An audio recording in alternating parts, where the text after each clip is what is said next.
call the Planning Committee meeting of Akron City Council to order here.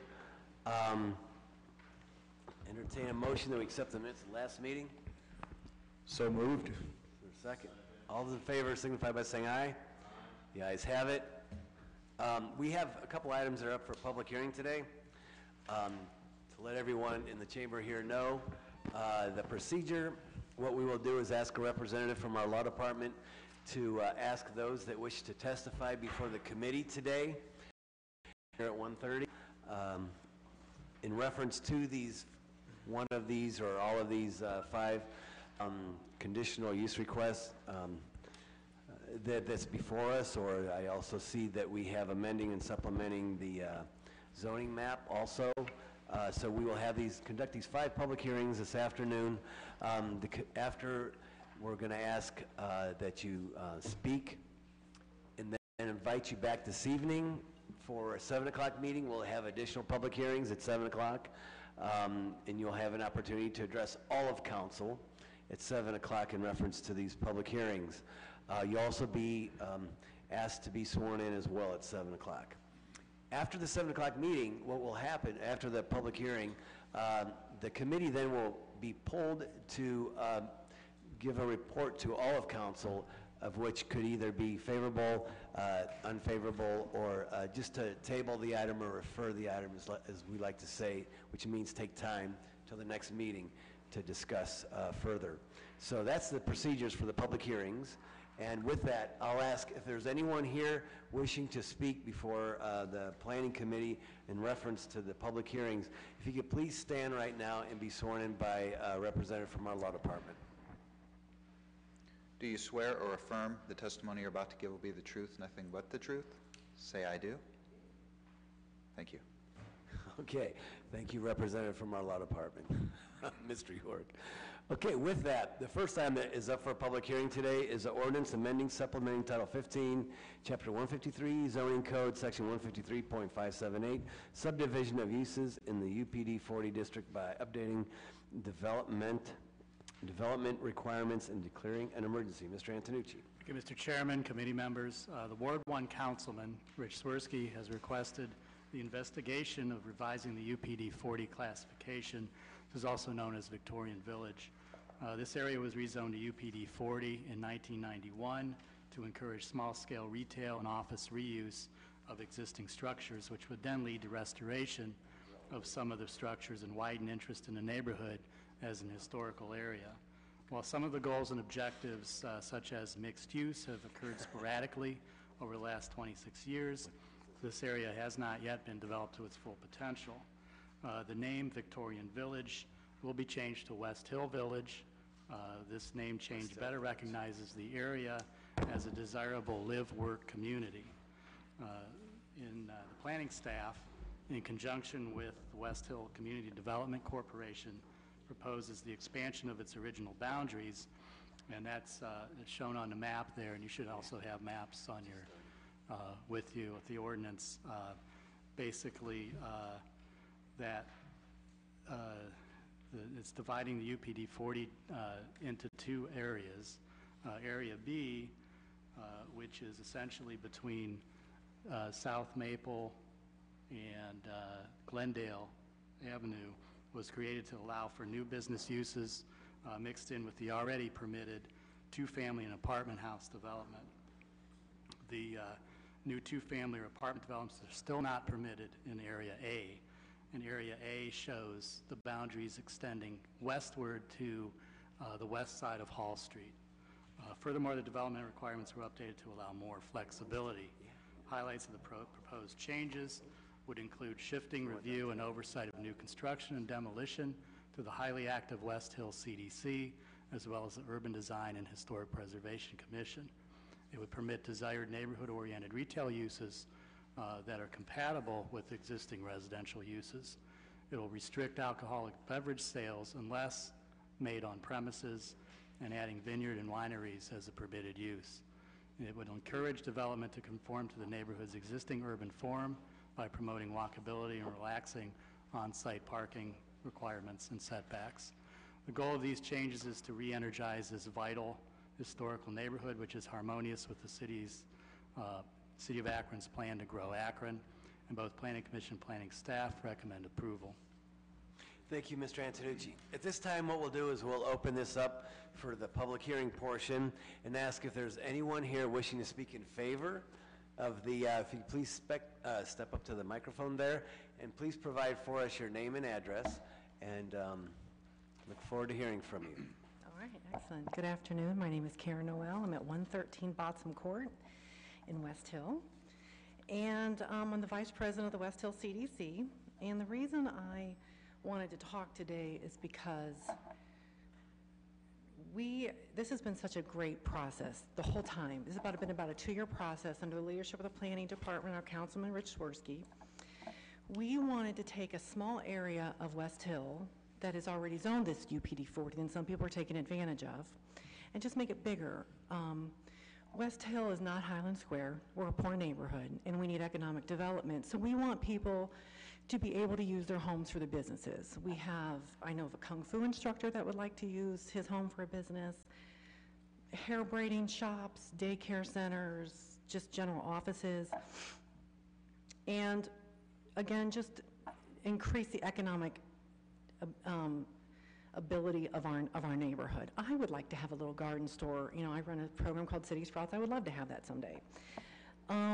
We wanted the area to be bigger because a lot of houses have been torn down. Our neighborhood was really hit in the 2008 housing crisis. So just to be able to have more people take advantage of this would be nice. In that way, making the area bigger, relax some of the restrictions that were just prohibitive, cost prohibitive restrictions for people in the neighborhood. And this is an idea that is for the people who are already there, for the people who are renting, for people who own, to be able to take advantage of this. And as this has been a 2-year process, and I've been guided the whole time through our councilman and the planning department, I've learned a lot. And I would love to be able to mentor other neighborhoods to have their own live-work zones. Live-work zones make for really safe neighborhoods. Wonderful. So that's it. Thank you so much. Thank you. Thank you for all your hard work on this. Thank you. Thank you. Is there anyone else here wishing to speak in favor of this conditional, or actually, amendment to the zoning code in reference to a UPD 40 district? Anyone else here wishing to speak in favor? Anyone in favor? Anyone wishing to speak against this proposal for the zoning code for the UPD in the West Hill Village? Anyone against? Anyone wishing to speak against? Okay, very good. Hearing none, we'll now open it up to questions and comments. This has been in existence since 1991. That's correct. We're basically amending that was passed then. This is kind of like, I guess no surprise, because more and more what we've seen over the years is that people working out of their houses, especially with computer, digital, so on, so the digital age, if you will, and we've seen more and more of that. Is there other communities?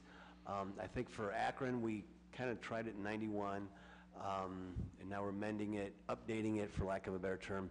Is there other communities out there that has been explored to see if they have done similar type of zonings, if you will?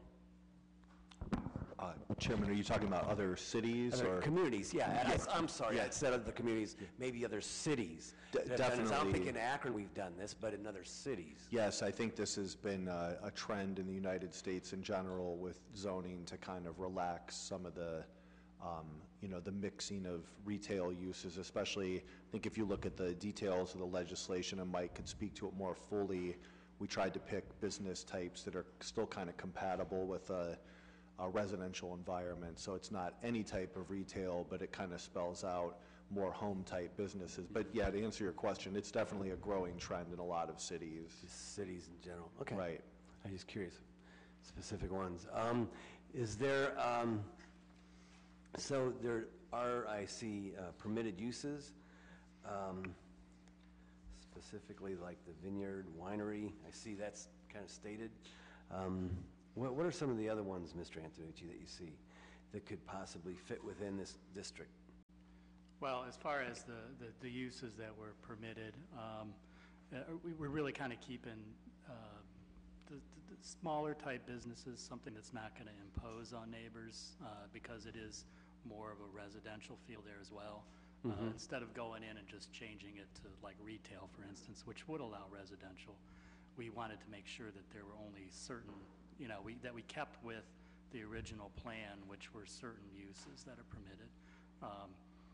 For instance, we don't want automobile sales or something like that going on in that Right, neighborhood. yeah. So, we say retail stores, photography studio, a bookstore, if there's any kind of alcohol, it has to be made on premises. So we will allow possibly a microbrewery, a small restaurant with Nice. microbrewery or something like that, because that's a trend now in the United States. And working with West Hill neighborhood, they thought that would be a good idea. Good. But other than that, we're pretty much keeping it to the original intent of that Victorian Village, which is what it was called previously. Also, on top, Ms. Amobi, one more, if you don't mind.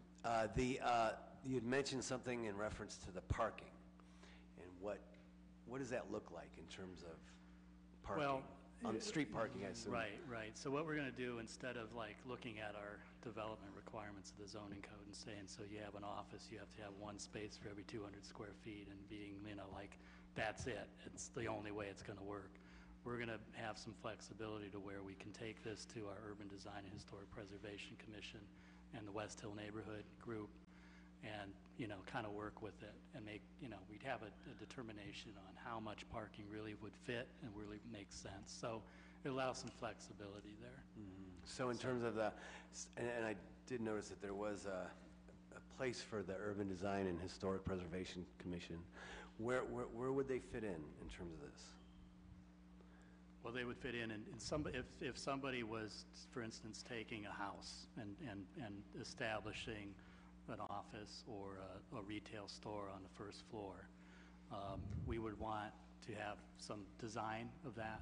What's that going to look like? And we would just actually take that in and talk to West Hill CDC is going to look at it, and then Urban Design and Historic Preservation Commission will look at it as well and make recommendations for how that's to fit in. And so we have that codified here that they have to, conform to those Gotcha. Requirements. Is it confined just to the first floor areas, or it could be second? Because those houses in that area are pretty large. So it could go second level, third? It could. Conceivable. Good. Thanks. Ms. Amobian, I saw you had your hand up. Yes, thank you, Mr. Chair. I recall several, maybe years ago now, or months, where we received some kind of documentation that talked about this being some type of trend that's happening across the country, and that we should relax our zoning regulations regarding that. I guess what I want to know, I know when you do something like this, you're kind of establishing precedents. There are a number of businesses that I've heard of that are conducted in their homes, and it would allow, hopefully, for people to come out of their shadows and make it legit. So how would we do that in other communities where people may want to have a nail shop where they do manicures, and it may be in the basement or maybe on the first floor, or someone who may have a room in their house where they cut hair. How would we address that? Because, you hear about these things going on, but, you don't turn folks in. And I certainly think it would fit into what we're talking about today. And if people don't complain about traffic, blocking their driveways and those kinds of things, would that then extend over to other parts of the city? Or how would we do that? Well, yeah, we could look at other parts of the city. Now, we do have a allowance in the zoning code for something called a home occupation, where if you, for instance, make pot holders or something like that, you can do that from your house and sell them somewhere else. Or, it allows things like that. It allows you to have your office for work, there at a computer within your house. What it restricts, though, is people coming and going and sales on the property and things like that. But we can look at certain other areas. We can look at the zoning code in general and see and see how we can relax some of those restrictions, but we also have to be mindful and careful of, the impact of one use on a neighboring use, how is that going to work within a certain neighborhood, so. So in this neighborhood, you can do all of those things? That's right, and you can now. I mean, since '91, we've had this in place. Okay. It's just, we're beefing it up a little bit, expanding the So you're boundaries, expanding. and making it a little bit more workable now, so. And I think just to follow a little bit further, I mean, if there's a desire on a certain group of residents in a particular neighborhood or the council person, I mean, we would be happy to look at other areas. I think as Ms. Noel said, this could be a model for, some other neighborhoods, but also as Mr. Antonucci said, I think there'll be neighborhoods in the city maybe where residents are very interested and supportive, and there might be other places where people would prefer to keep it, just as single-family residential. So I think each area of the city will be a little bit different. But if you had a resident who may have been doing this and want to make it legit, I know they'd be somewhat concerned about coming out of the shadows to do it because it may be rejected. What would be the process for that person to do that? What would they need to do? I know they can get in touch with their council person. Well, I mean, we have the conditional use process, where Right. somebody can say, this is what I'm doing, and city council can ultimately, in fact, we have 2 daycare centers today Right. before you. So there's a conditional use, there's recourse for those folks who want to do that, and then obviously there's public, Hearing. information on that. Right. Then you just have to notify everybody within that Right. neighborhood. Okay. Thank you. Mr. Neal? Thank you, Mr. Chairman. Thanks for letting me use your book. I'm having problems pulling mine up. Just a question. The retail use that we're speaking of, the person still has to live in the home. They can't just buy a home and turn it into a retail spot, can they?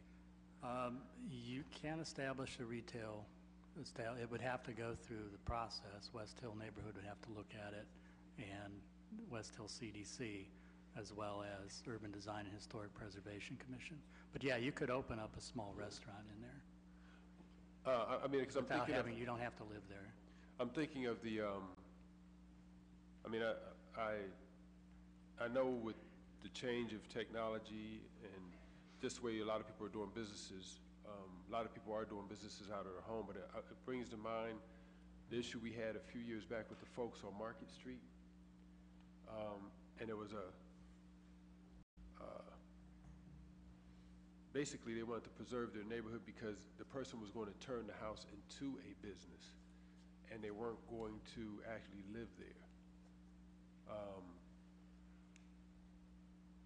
I see this being great for people who are going to live in the homes and run a business, but it could be a challenge for people who, because in some of our neighborhoods we have some beautiful homes. They can buy them, it's cheaper rent than other places, and turn it into a business. And so, you have residents, got a business on this side, a business on this side, but not a neighbor.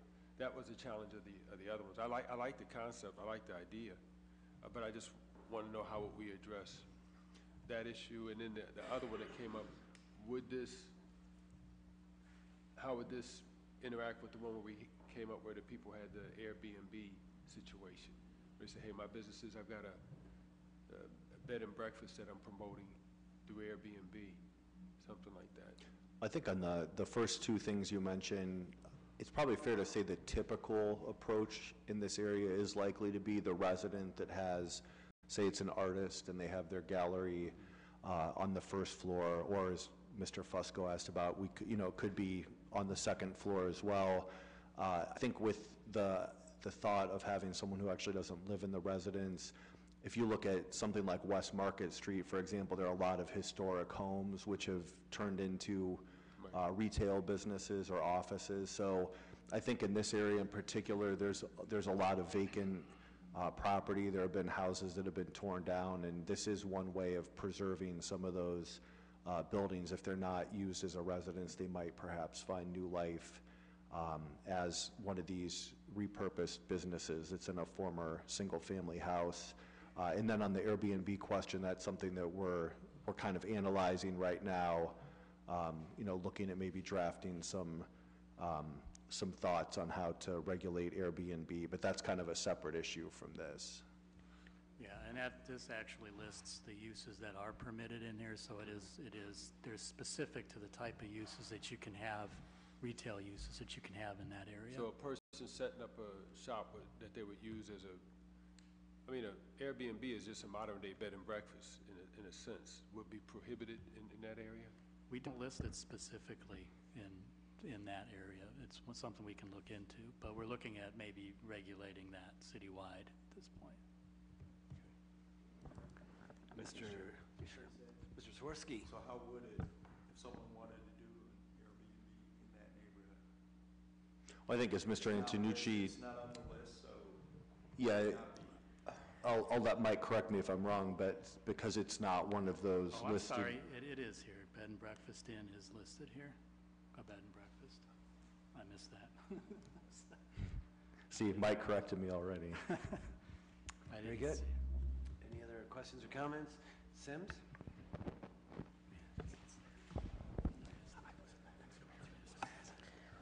So thank you to my colleagues. I think many of these questions I posed to the councilmen. So there's just a couple of things. The commission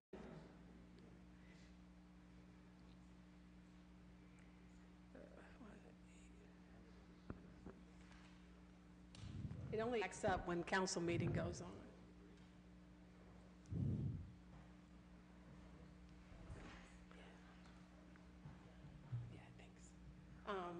The Urban Design and Historic Preservation Commission, is that one that was reconstituted, or is that the one we established last year?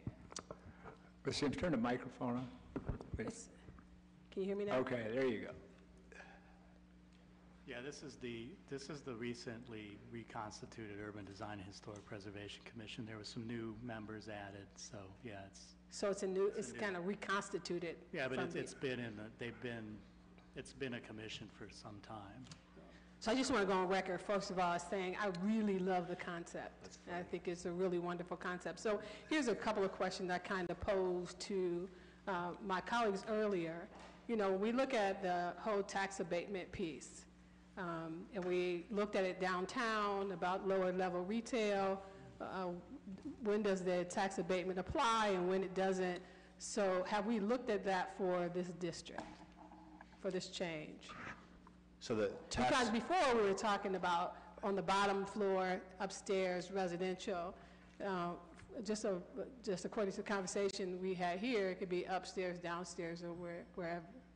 If it's still a residential property, so as opposed to something where, it's someone buying it and just turning it into retail, if there is a person living there and it's still being used as a residence, it would be eligible for the tax abatement. We would process that application, say they were doing rehab work, and send that on to the county fiscal office. So is that the same thing? That's not the same thing we decided for downtown, though. Well, there would be similar downtown, so if you've got a downtown, the Bowery would be a good example, retail on the first floor, the part of the structure that's still being used as residential, that part would be eligible for the tax abatement, but not the lower floors. So if you had a situation where there was a studio on the first floor and a residence on the second floor, it would be the rehabilitation work related to the residential part. Okay. I think I got it. I think the county would actually have to do 2 property cards. They would have to break out the retail part from the residential part. Okay. Thank you. I know we haven't looked at how we tax that piece, and I know this is not part of that legislation, but I know we're probably thinking about it simultaneously, how we go about doing that. It's a good question. Just one more question. Initially, I was under the impression that this piece really covered, and I think Ms. Knoll spoke to it, and I think that probably is some of the thinking of the councilman, that it was really about building the neighborhood and really addressing the needs of those that currently live there and using this as a model in other areas. I was under the impression that it was all residential, that you live there, and you have to live there to establish a business. Is that not true? Well, if you look at like Maple Street, there's, you know, some commercial buildings there now, and that fits in with the West Hill neighborhood.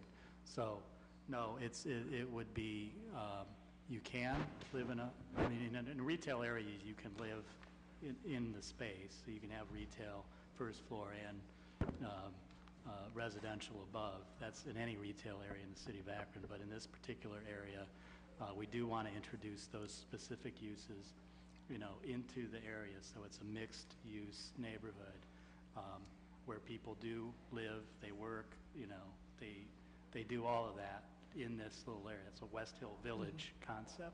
So yeah, you can have a building that is just a shop, just retail, a bookstore, for instance, and it can be the whole building. So yeah, that would be allowed. Okay. It's allowed now, actually, under the zoning as it is now. Just two final things. On the decision about, I don't know if this refers to a new build, that the commission and the West Hill neighborhood, the village, would make determinations about recesses on the street, or how our buildings, I know we've had conversation about. You mean the setbacks? Yeah, the setbacks. And so is that? Yeah, again, that's one of those where we're gonna look at it. We have some flexibility on that, where we're not gonna be looking specifically at the code and saying you have to meet this certain setback. We're gonna be able to take that and look at surrounding properties, basically, and somebody comes in with a nice plan on a building where it's set, we can take that through to the West Hill CDC and Urban Design and Historic Preservation Commission and get the input on that, and then we can go ahead and issue a permit for that. So does that mean that that sounds like a conditional use kind of thing to me? Does that mean it doesn't come back to council, or does it just happen the commission and the West Hill neighborhood decides that? That's correct. It would be the commission and the West Hill neighborhood.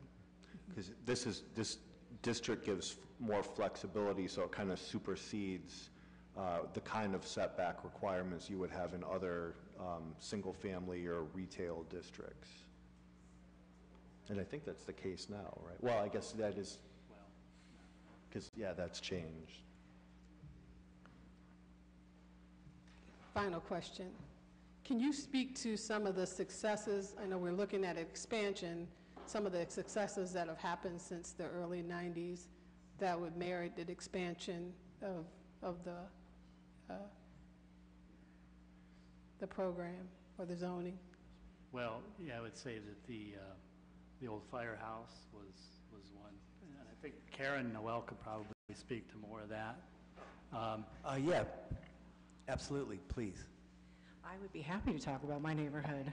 So what has already successfully happened in that small little area, we have Snyder & Snyder Real Estate on the corner of Myrtle and South Maple, and Barb Snyder restored this beautiful Victorian, and that's her business.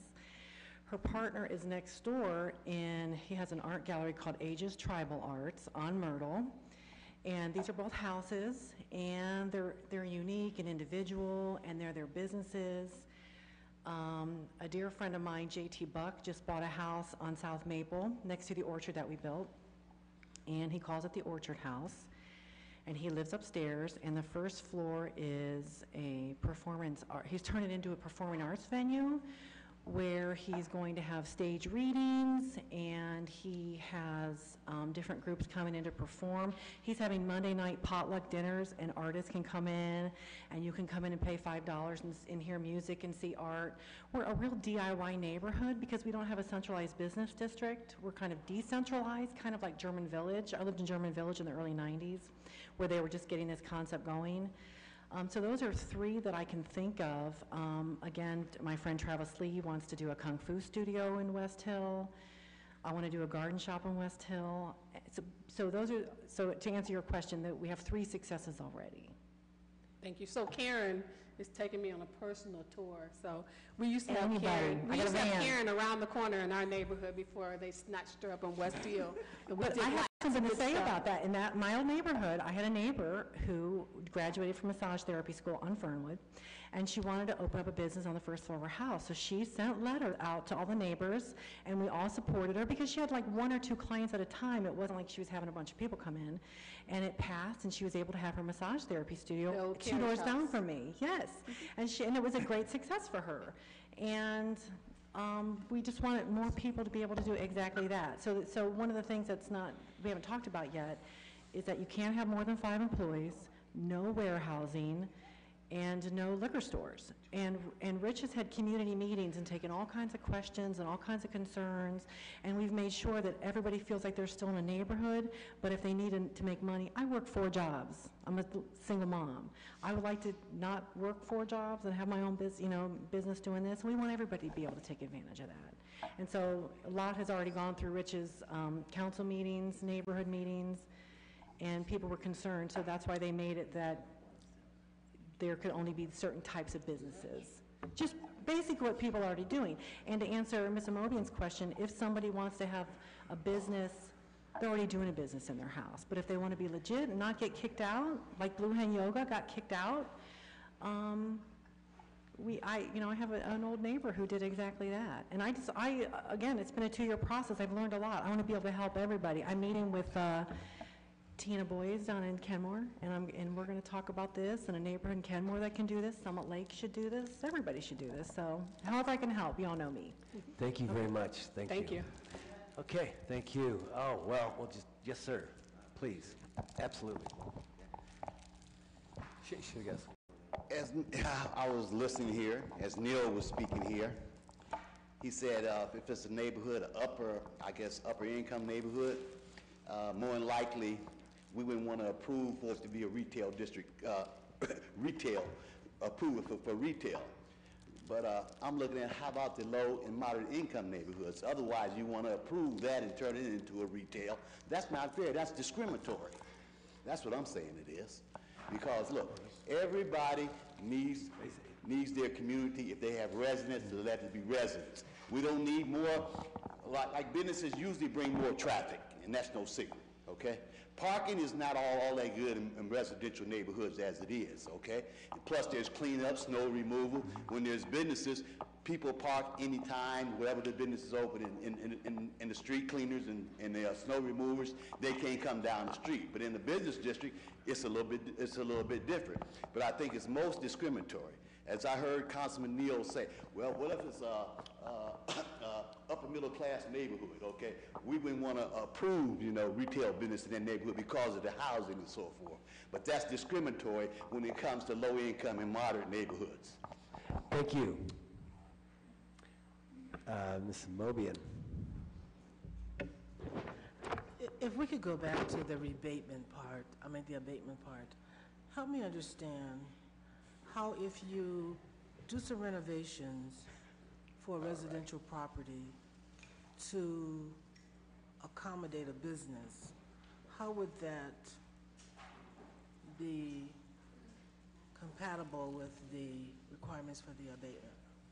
So I think ultimately that it would be something that we would have to talk to the fiscal office about for how they treat these, but as I mentioned earlier, normally what they'll do is they'll split a mixed-use property into a non-residential component and a residential component.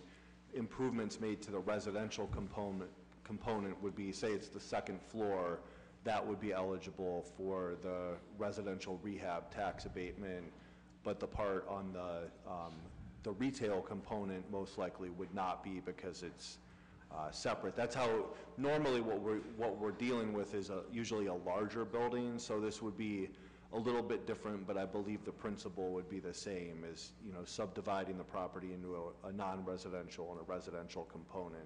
So if you have a personal residence that you're currently living in and you want to expand to accommodate a business, is only the residential part of that would be... Right. If you were rehabbing the house specifically on the floor the business is located, then it wouldn't be eligible for the tax abatement because it's specifically described in legislation as residential. Right, okay, I just want to make sure. Thank you. Mr. Swirsky? Yeah, I'm the ward councilman that this project would be in my ward. I got to thank Karen Noel, who for driving this proposal, and also the planning department staff for working collaboratively with neighbors on this proposal, which I think can be a spark for positive things happening in the neighborhood. And it is in a neighborhood that is lacking a lot of positive things. And so we appreciate that a balanced and flexible kind of ordinance to help generate a little bit of economic development, make the homes in the area a bit more attractive. But I think it's balanced in the sense that there are some limits to what kinds of businesses it would be. And I feel good about those limits. I feel good about the fact that local residents will have a say in what kind of development happens in their own neighborhood. I mean, we have a process now with the Planning Commission, City Council, but sometimes I feel like this maybe takes that makes it a little stronger by empowering the people in the grassroots level, at the local level, to have some say about the signs in their neighborhood, to have them some say about the kinds of businesses that get approved, and they currently have some say, but I think this strengthens the empowerment that we all believe in of local citizens. So I strongly support this, and I don't think we're going to ask for a vote on it now, but I hope tonight or very soon we could pass this. Thank you. Anything, Ms. Samovian? Just a quick question, and certainly, Mrs. Swirsky, I certainly support that myself. I like the fact that residents have input into what they want in their neighborhoods. Are there any other communities within the city of Akron who have this special type of zoning? I mean, you don't have to tell me today. If you could look and Well, see. a little bit along, actually, if you look at Highland Square, along West Market Street, there are certain conditions on what that would look like, essentially. Yeah. There's a UPD there. But this is pretty unique in the way that this particular, the village concept here, this is unique. Right. But do we have anything else in other wards that's anywhere similar? Okay. Thank you. Further questions or comments? Hearing none, we'll now move on to the second item. It's up for a public hearing. An ordinance amending the zoning map by changing the single-family residential use district on property located on the west side of Hall Street and property located on the east side of Hall Street, addressed as 190 South Maple Street and 144 to 122 Bittman, to a UPD 40 district. Yeah, this is the ordinance that amends the zoning map essentially to expand the boundaries of the UPD 40A essentially to the west on to the rear of the properties fronting Hall Street, on the west side of Hall Street. Thank you. Is there anyone here wishing to speak in favor of the conditional, or of the amending the zoning map for this residential use district? Anyone wishing to speak in favor? This, in essence, is the same subject that we've been talking about, but a different area within. Anyone wishing to speak in favor? Anyone in favor? Anyone against? Anyone wishing to speak against? Anyone against? Is there any questions or comments from any committee members or council members? Very good. Hearing none, we'll close the public hearing.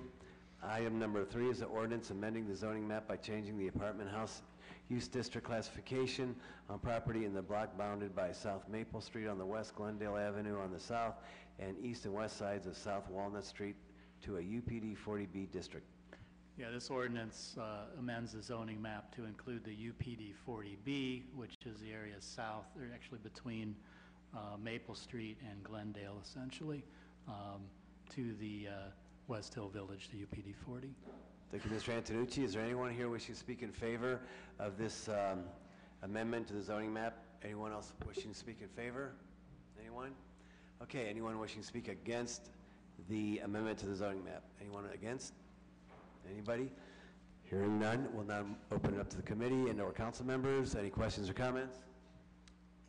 Very good. Hearing none, we'll close that portion and open to item number 4, which is begin this public hearing, ordinance authorizing conditional use to establish daycare business center at 340 Ira. Mr. Chairman, committee members, Aletha Harris Beasley is requesting permission to establish a child daycare business center at this location. Care would be provided for a maximum of 12 children with a separate room each for the care of infants, toddlers, and school-aged children. No changes are proposed for the interior or the exterior of the house. Besides the petitioner, one other person is employed at the daycare. A play area is located behind the house. The state of Ohio recently revised its child care rules, and any approved provider with up to 7 to 12 children is now considered to be a Type A home. Petitioner now wishes to operate to the maximum allowance provided by her state license for 12 children. Earlier this year, the petitioner received Board of Zoning Appeals approval for 9 kids. The request for 12 children would coincide with their state license. Petitioner is of the opinion that providing care for up to an additional 3 children would not significantly raise the level of the activity on the property nor have a detrimental effect on nearby homes, and planning staff is in agreement. Providing quality daycare services is beneficial to the entire city. The planning staff and planning commission supports this request, subject to the conditions. Thank you, Mr. Antonucci. Is there anyone here wishing to speak in favor of the conditional use request located at 340 Ira Avenue? If you could please provide for the committee your name and address. Hi, my name is Aletha Harris Beasley. I am currently the operator and resident person at the home of 340 Ira. I have been doing daycare in that house since 2010. I haven't had any type of complaints, any significant amount of traffic or anything going on far as bringing kids, because majority of my parents either come, pull up in front of the house, drop off their kids, or they're there for no longer than 5 minutes at the max, whether dropping off or picking up. And I've noticed that being a big issue with a lot of daycares or businesses within a residential area. So I just want to say that being that I'm the only daycare that is on that side of the river, of the lake rather, Summit Lake, it has been pretty successful. It has been pretty convenient for a lot of my parents, as well as a lot of the parents that live right across the street at the Summit Lake apartments, as that do ride the bus to and for work. So I wish I would be able to actually keep the maximum amount of Bajo Type A, which would be 12. Thank you. Thanks. Thank you. Is there anyone else here wishing to speak in favor of the conditional use request at 340 Ira Avenue? Anyone else wishing to speak in favor? Anyone wishing to speak against the conditional use request at 340 Ira? Anyone against? Anyone? Hearing none? Questions or comments from the committee? Ms. Amobian.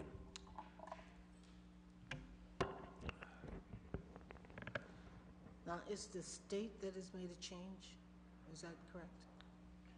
Yeah, so the state has increased the limit of kids up to 12 to be considered part of the, allowed for on the Type A license. So, and that actually coincides with building codes as well. So we have our limit at 9. For the Board of Zoning Appeals, so that's why they have to come for the conditional use to get above the 9, but this is capped at 12 under that license. So is the city planning to change to meet the state requirement? I think we talked about this at the last one, because we're going to probably get some of these here. That could be something that we could look at, or something that might be up to City Council, but again, I think it might makes sense to just take, I think it might make sense to take these on a case-by-case, so we can see, how it impacts each neighborhood. But if it were not for the change at the state level, we would not be hearing about Mrs. Beasley's home. That's correct. I mean, there are no other issues that anybody's, That's right, that she's been operating okay. well there. So essentially, okay. Yeah, I think that's something we ought to look at. And so that if there are other folks out there operating like this who may find out at some later point that they are out of compliance with the city because they have because these houses are licensed by the city or state or both? They're licensed by the state. Okay, so whatever the city asked them to do, the state would supersede that anyway. Well, for the license, actually for us, we're still saying 9, because we can take, if somebody asks for 9 kids for the type A, we take them through the Board of Zoning Appeals. It's in the code that way. So it doesn't come for conditional use or to council. But once they go over the 9 up to 12, that's when it would come to council. Or if they wanted more than 12, it would come to council as a conditional use. Yeah, I guess my only question is, if they're being licensed by the state, and the state is giving you permission to have up to 12, and the city's regulation is incongruent with that, wouldn't it make more sense for us to come into compliance with what the state is regulating? It would keep the person from having to come down here and request additional step. That would be something we could look, that would be something that would require a text change to the zoning code, and we would bring it to council and see if council's in agreement to do that. Okay, thank you. So I think the distinction would be the state's regulating, allowing that person to be a daycare provider, but the city is regulating the land use of having that business in that neighborhood. And as Mike said, I think it would be up to council if you feel like you're getting a lot of these and maybe it's a perfunctory thing to consider aligning our requirement with the state's. Sure, I hear what you're saying, but it takes that two-step need out of the picture if we would just have... It would. Anyway, it seems like it would simplify for us, but think about it, let me know. Thank you.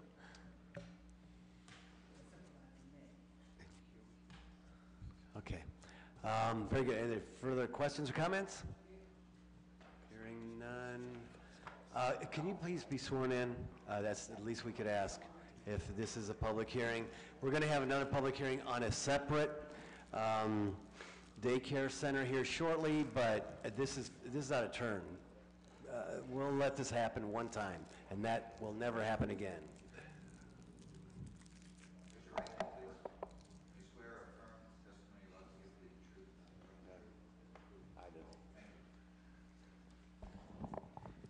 As we keep talking about rezoning in residential and so forth, it becomes more discriminatory all the time because now you have a chance to just pick and choose who you want instead of everybody being allowed, okay, if you're allowed to have business districts in a community, then everybody should be able to have establish a business in a residential community.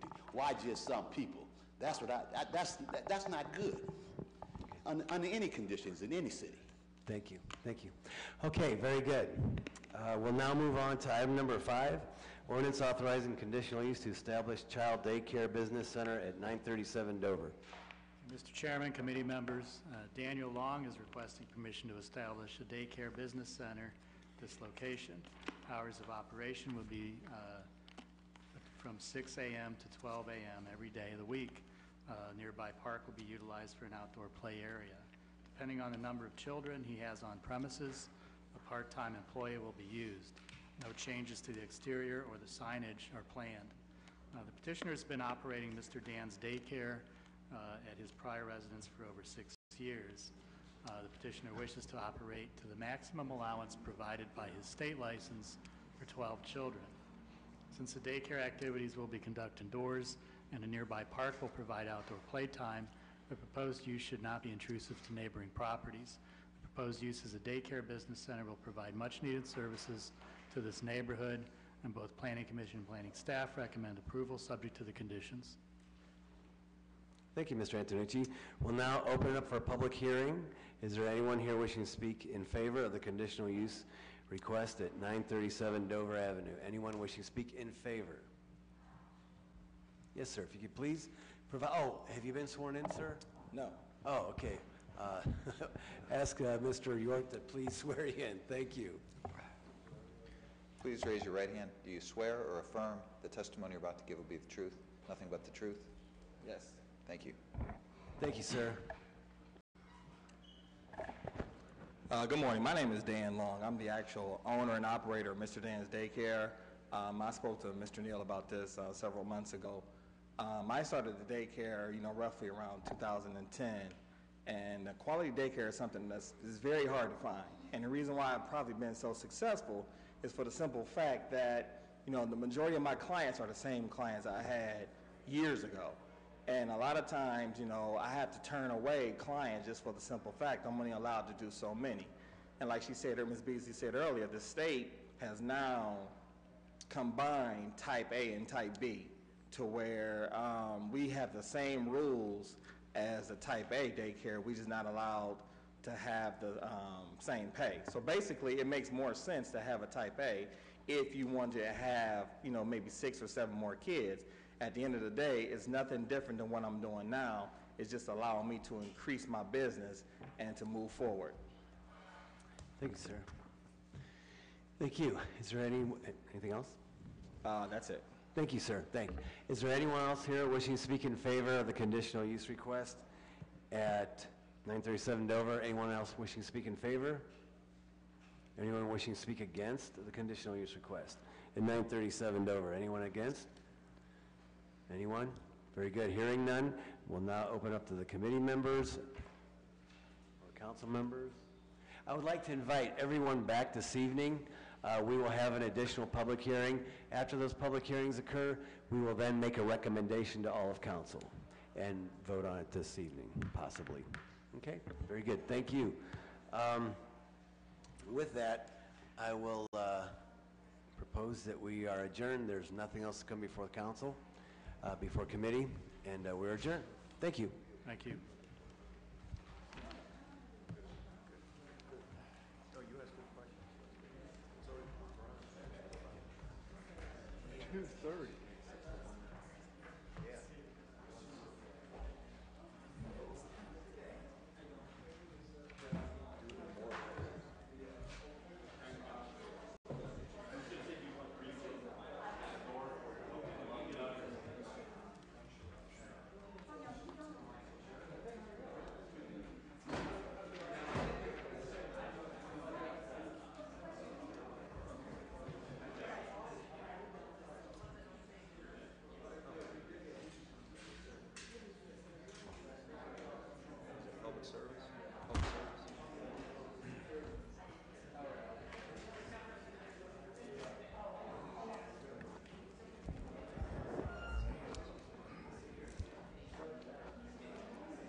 Who's going first here?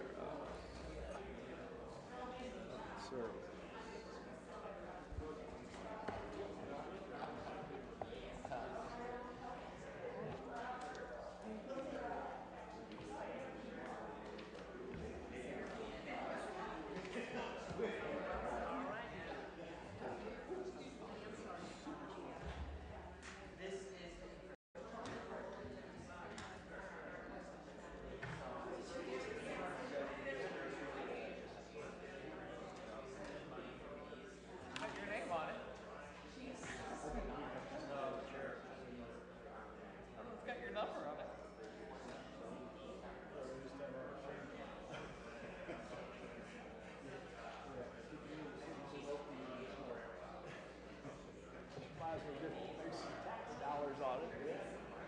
It's coming, it's just a matter of when. Just ask Ellen, she'll tell you. I just said, is recreational marijuana permitted use in Square as a business? Recreational it's coming.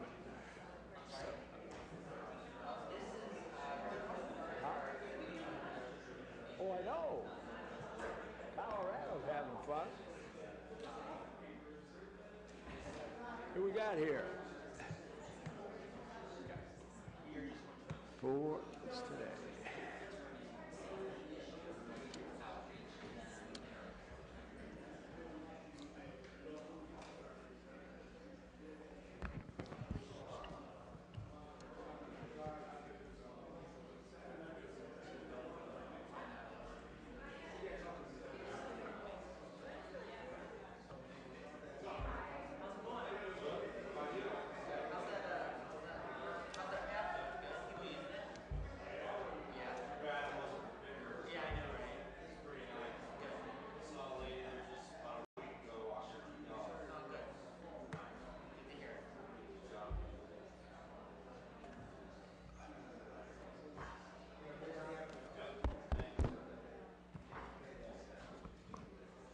Whenever you're ready, Madam Chair.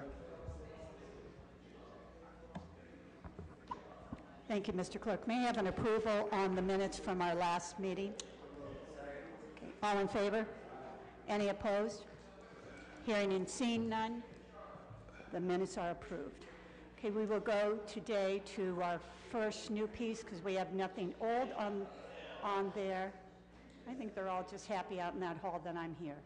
That's why all the excitement's going on. We have our first piece is an ordinance authorizing the Director of Public Service to enter into a contract or contracts after publicly advertising for bids for the purchase and application of asphalt, concrete, pavement removal, and riser rings for various streets in the 2018 arterial collector streets resurfacing program, including alternates, approving specification therefore, and declaring an emergency. Thank you so much, Councilman Swirsky. And we have before us Chris Luddle. Will you be speaking on this? Or? Yes, thank you, Madam Chairman. This legislation authorizes the service director to enter into a contract after publicly advertising for bids. So the next two pieces are the same. One's the arterial collector, one's the residential, and one is the unimproved street legislation. Thank you very much. Are there any questions from the committee? Any comments? Okay. I have a motion on the floor for suspension of the rules with a favorable report. Is there a second from the committee? Okay, I have a second. All in favor signify by saying aye. Aye. Any opposed? Hearing and seeing none, we will put that forward with suspension of the rules. Okay, we will go to our second piece today, which is an ordinance authorizing the Director of Public Service to enter into a contract or contracts after publicly advertising for bids for the purchase and application of asphalt, concrete, pavement removal, and riser rings for various streets in the 2018 residential streets resurfacing program, including alternates, approving specification therefore, and declaring an emergency. Thank you, Madam Chairman. It's the same as the last. It's the second piece of the resurfacing program, the residential part, that allows us to enter an agreement after publicly advertising for bids. Are there any questions or concerns from the committee? Seeing none? Okay. There's been a motion for suspension of the rules with a favorable report. A second. All in favor signify by saying aye. Aye. That is approved then, and we will go forward with suspension of the rules. Our third piece before us is an ordinance authorizing the Director of Public Service to enter into a contract or contracts after publicly advertising for bids for the purchase application of asphalt, concrete, pavement removal, and riser rings for various streets in the 2018 unimproved streets resurfacing program, including alternates, approving specifications therefore, and declaring an emergency. Thank you, Madam Chairman. This is the unimproved street portion of the legislation for resurfacing, and the same as the last two, to let us enter a contract after publicly advertising for bids. Thank you, Mr. Luddle. Any questions or concerns from the committee? We have a motion to suspension of the rules with a favorable report. And there is a second. All in favor signify by saying aye. Aye. Any opposed? Hearing and seeing none, this will go forward as suspension of the rules. Number 4, ordinance authorizing the Director of Public Service to enter into an LPA agreement with the Ohio Director of Transportation for the Safe Routes to Schools 2018 program and declaring an emergency. Thank you, Madam Chairman. This is an LPA that we apply with ODOT for our Safe Routes to School. We're applying for $490,000, which the general obligation would be $30,000, and ODOT would fund the $460,000. If you have any specifics on what we're applying for, Mr. Nick Myers here to answer any questions. Nick, how long has this program been in existence? I was on the committee for a number of years, but I'm not active now. I believe I believe the first round of applications that was done was in 2013. I was not here You weren't born at that yet. point. I took over the program in 2016. So yeah, I've been applying for the past 2 years, so this is my second round of applications. And would you be able to just give us, because we are a little bit behind in time, but a brief synopsis of some of the things you've changed and implemented in maybe the last 2 years with the Safe Routes program? Definitely. So we have, most successfully, I think our committee has reached out to certain schools regarding walk-to-school days, bike-to-school days, and our committee has done a very good job of outreaching to certain elementary schools and middle schools to try to educate and encourage biking and walking to school, making it safe, doing it safely, things like that. On the infrastructure side, there was a project done in 2013. I have not looked into that one as much, but my first project that we are seeing is being constructed this summer. And one thing that I hope will provide a great school zone is we are implementing radar signs underneath the school flashing beacons. And that is scheduled to be put in place as soon as they're furnished. So, Thank you. Thank you, Nick, very much. Councilman Fusco has a question. So the first question is, how is this similar to the ask from last year? yes, it is similar to the ask from last year. We apply for the most that they will allow us to, so $400,000 in infrastructure funding and $60,000 in non-infrastructure funding. The things that when you apply for certain infrastructure changes, certain non-infrastructure changes as well. And we picked a few different options in this round of application. Last summer we were not awarded the infrastructure money. So we picked a few different opportunities that from our school travel plan, countermeasures from that travel plan that we thought would better sway the people who award the grants to pick us. That's a great program. Next, you had mentioned like underneath the school zone signs, we're going to install the how fast you're going sign, Yeah. or description of how fast you're going. I guess the question is, we're going to continue our enforcement though in terms of the cameras and such. I assume we're going to continue to do that as well in school zones? As far as I know, yes. Okay. Would this have an impact legally in terms of, having, you know what I'm saying? Because it's been so squirrely. There's been all kinds of court cases, if you will, in terms of the speed cameras.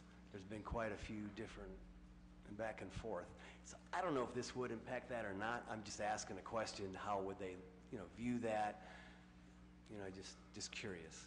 More than anything, I guess it's a law department thing. What we're installing is more of a notification to the driver to make them I aware understand what it of is. what they're doing. I totally get what it is, It's man. not an enforcement. Yeah, no, I get what it is. It's to make them aware. I'm just asking, how would that, with all the legal back and forth, I know we've had a couple situations throughout the state of Ohio in terms of this going to court, and I know we won ours a couple years ago, but just curious how that would pan out. And I don't want to stop this legislation at all, because I think and that's a great plan. I just, if law department can kind of check that out, and it probably has no impact whatsoever, but just curious how that would play out. So there's some legislation pending in the State House that would impact that, and we can give you an update on that Perfect. offline or later, whatever you want.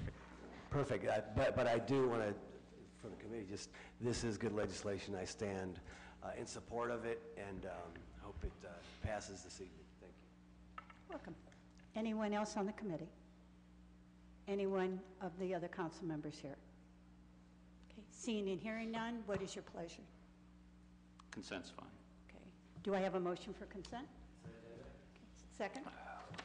Okay, there's been a motion and second. All in favor signify by saying aye. Any opposed? Hearing and seeing none, this item will be placed on the consent agenda. And if there is nothing else to come before us, we are adjourned. Thank you. Councilman Neal? Thank you. Just have a quick question. It's related to your committee. And if you could, this is a question I'm starting to get now that people's roads, we're starting to do the roads. A lot of people weren't aware that they were going to be assessed. So the question is coming up, what is our expectation from the work that we're doing now as far as how long should it hold up? I know you may not have an answer now, but just so it could be on the record, so we can be documented, this is a significant investment that we're making with all these roads and whatnot. That's one of the questions, because some people are saying that, that roads aren't holding up in some areas. And I know there's been concerns in some areas when there's construction and whatnot and the trucks are coming down. That's been one of my concerns with folks on Mall Avenue.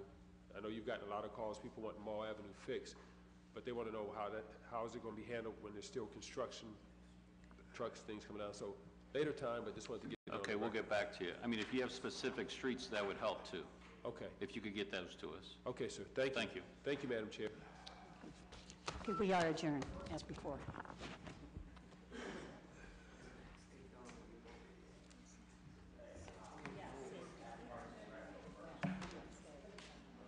Okay. Wait a minute.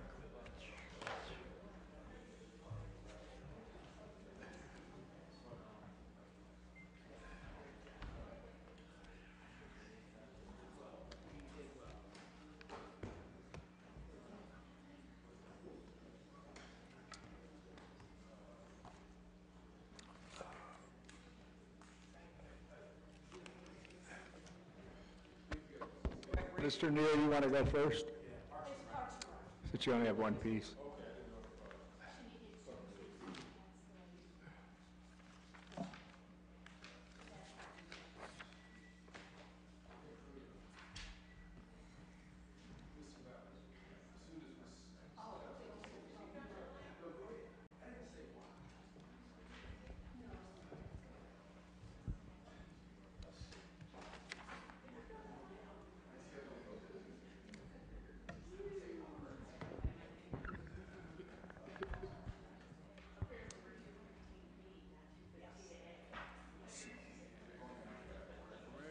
Cameron Sims, Mosley Sample, so we're missing two.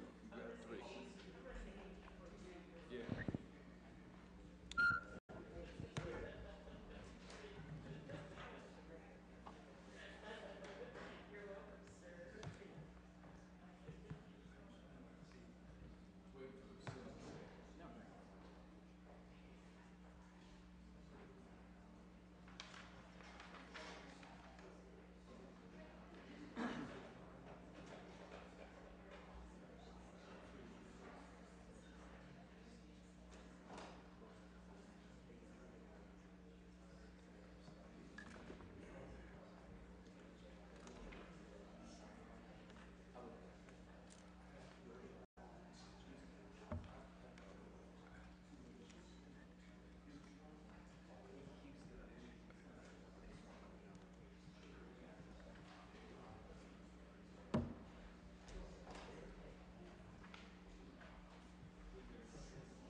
I wish I could.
Good afternoon. I'd like to call Park and Recreation Committee meeting to order.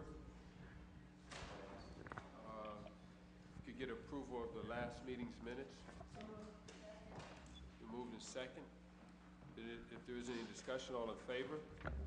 Any opposed? Thank you. Motion carried.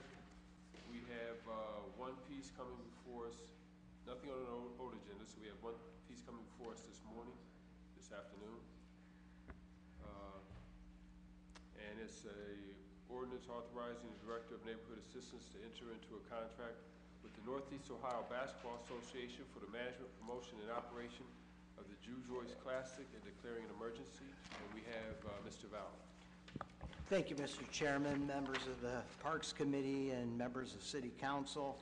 I believe this is year 13. The first year was 2006. This is the annual Northeast Ohio Basketball Association tournament that the Drew Joyce has promoted here in the greater Akron community.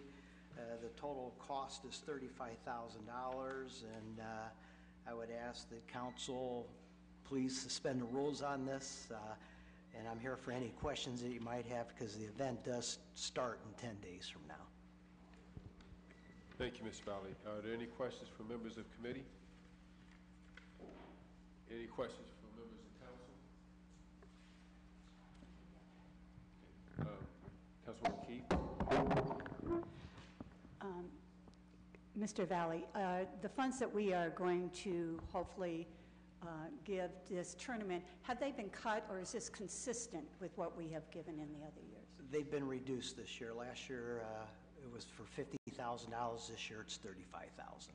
I thank you very much for that. Thank you, Councilwoman Keith. Mr. Mobian? Councilwoman Mobian? Is there a reason they were reduced?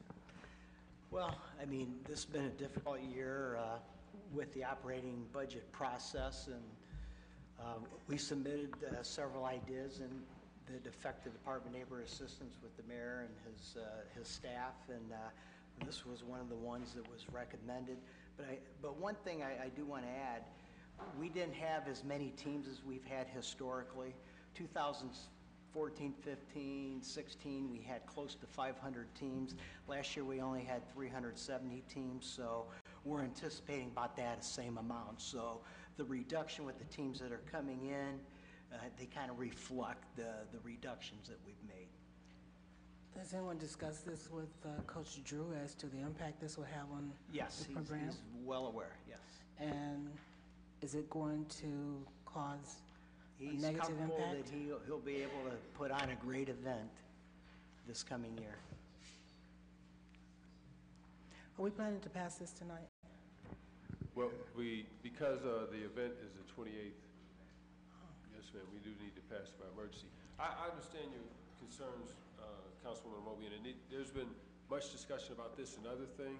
One of the things that we need to do as council in coordination with the administration is look at how we can leverage events like this. We have had discussions, preliminary discussions with Mr. Joyce about, since this is a regional event and the region benefits from the $4-point-something million that this event brings in, of trying to increase regional sponsorship. But I think the challenge with us is we don't have, and correct me if I'm wrong, Mr. Fusco. Mr. Neal, turn on your mic. There you go. Oh, it's on. I'm just talking into it. Thank you. Mr. Fusco knows better than me. We don't have a sports commission. I know the county has, through the Summit County's Convention Bureau, they have a sports team, but as a city, we really don't have something that helps us drive events like this, do we? Well, we had talked years and years ago to the Convention Bureau about the possibility that they really didn't move on it, but they now have somewhat, it's not formalized like up in Cleveland. Cleveland has one of the best probably in the country, if not the world. Their Greater Cleveland Sports Association, they have put on an amazing amount of events, and we've talked to them about doing just that. We did a lot of that years ago in terms of, it's important to note that with this tournament here, we secured the OHSAA women's girls fast pitch high school championships here in Akron because we developed a great relationship with OHSAA through this. We had to lobby the state of Ohio to get this approved 13 years ago. And it took a little bit of work. It took a lot of work. But in terms of that, I know that the Convention Bureau, they pay attention, quite a bit of attention to, but to set up a separate authority like that would take quite a bit. But the biggest thing with this, and for example, like the Soapbox Derby, it's based on assets, and that's what, here in terms of basketball, not only do we have the courts and the infrastructure, the Recreation Bureau, their expertise and assistance, but if, for example, like the Derby itself, we have that hill that's built for that, basically. It's based on assets.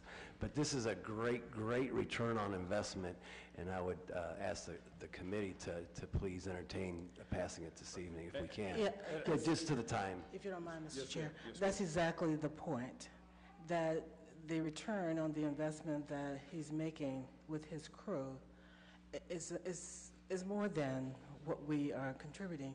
I don't know why we can't hold to the 50,000 with the understanding that we will do some type of review and see if there's some other in-kinds that we can come up with. But we've been doing, I think we've gradually increased it over the years, and because he was bringing so much to this community. So I'm not really understanding why we need to reduce it. A couple years ago, we had the young ladies event also that was incorporated, but it was a few weeks later, or maybe late May or June, and we did increase it that year.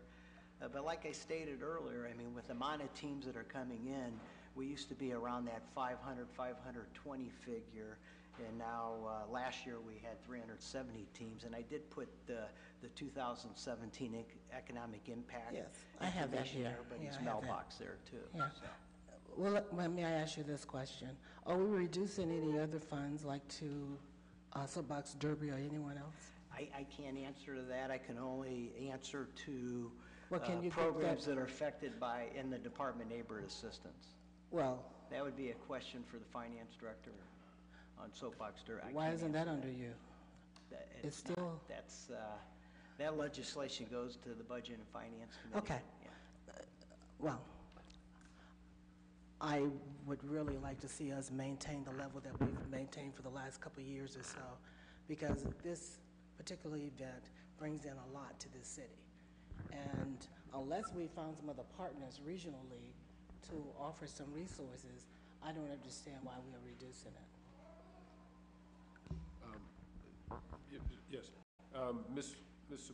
Councilwoman Mobley, your point is well taken. If you remember, we've had some conversations over this, and no one underestimates or undervalues the contribution that this makes to the city and to the region.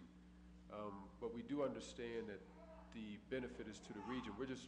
We have to do a better job of working to make sure that all those that benefit help support this event. I mean, because the reality of it is, our finances are challenged, and we have other organizations that are looking to grow their events to help us bring in dollars. And Mr. Joyce himself, he said, you think basketball is big? He said volleyball is bigger. So we've got to find a way how to benefit from the assets that we have in our community to draw in more dollars. But our resources are limited, so we've got to look at how can we work collectively with the region. If we could do it with other things, we definitely could do it with this, but it just takes coordination. Ms. Sims, Councilwoman Sims. I just want to echo the sentiments of Councilwoman Omobian regarding her concerns, but I guess I'm more taken aback by the fact that we even looked at cutting funds in Park and Recreation, representing about 1% or less of the budget. That's the part. I thought you were going to tell me it was really based on some of the discussions that we had last year about other folks that want to enter the fray and have opportunity to solicit resources from the community. So I'm just really surprised that we did any cuts. If there was any department, I think that we could have sidestepped, it would have been Park and Recreation, because we invest so very little and its impact is so great. So I guess I'm just surprised by that that reality, that we took scissors to it at all. Recreation will take anything that the council will budget for us, and we have to live within our budget. And this is just one of the items that we have to live with. Okay. Thank you. Councilman Fusco? Thanks. I agree wholeheartedly in terms of, reaching out to other entities out there and asking them to partner with us a little better. This was something we had thought about those initial few years, but the infrastructure kind of wasn't there.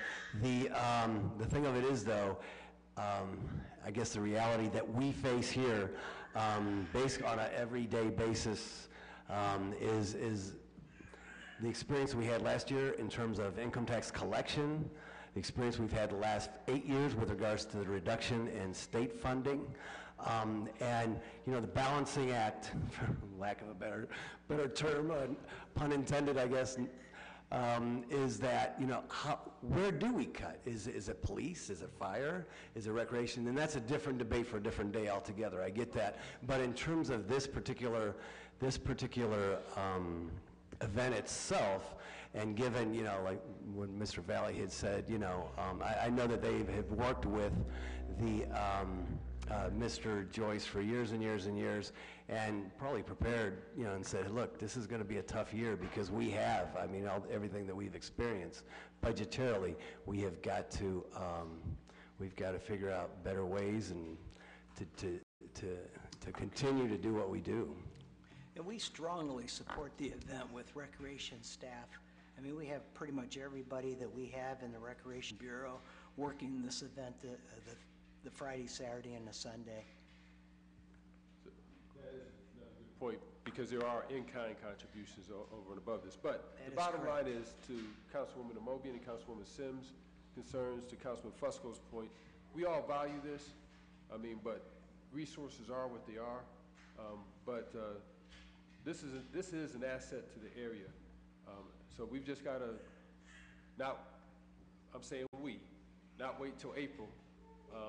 We've got to start looking at how can we grow this. We've got some great events. You mentioned Soapbox Derby, the 5K run. We've got to find a way to leverage that volunteer base, that marketing thing, and see how we can grow support for all of our events. So that being said, this is a measure that we do need to pass, because the event does come up in less than 2 weeks? 10 days. 10 days. Yes. Councilwoman Sims? So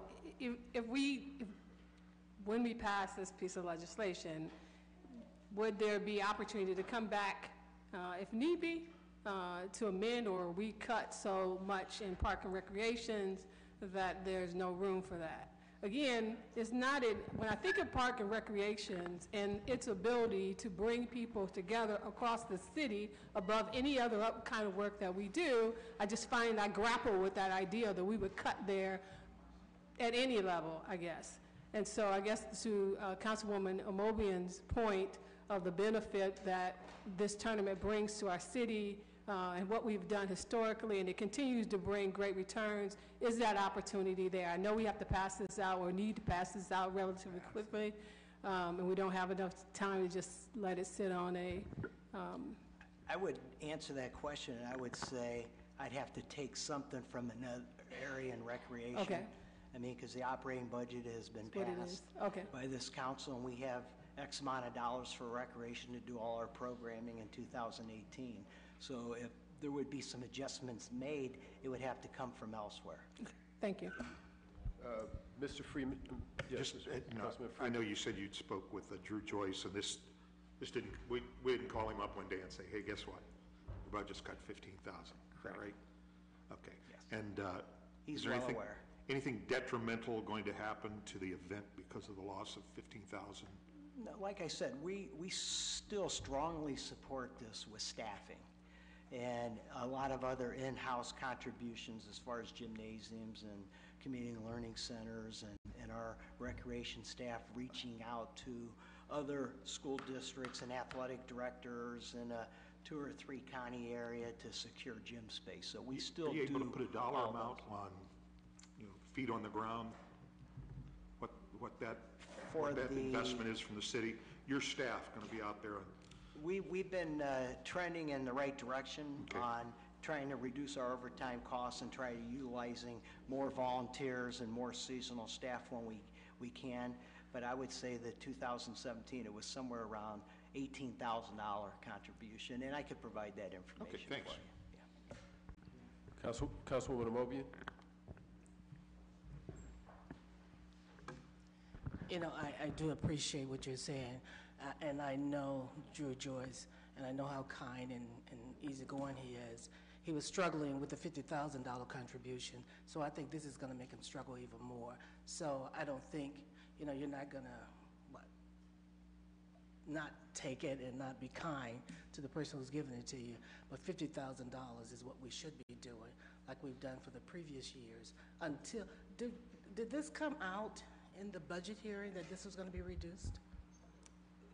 It came out when I met with the Audit and Budget Department a couple times this year as we were preparing the Recreation Bureau's 2018 operating budget. I don't recall hearing about this until now. Thank you. Did you have something else, Mr. Fusco? No, okay. Just as Mr. Valley had mentioned, we're going to have to find somewhere else within his budget to take from in order to give to. And we did. The Mary Tricasso had shared with council, I believe it's in your boxes, probably just got there a few minutes ago, but some of the numbers, which are pretty substantial, over $3 million is estimated in terms of the economic impact. So they do measure it on an annualized basis. It's unfortunate.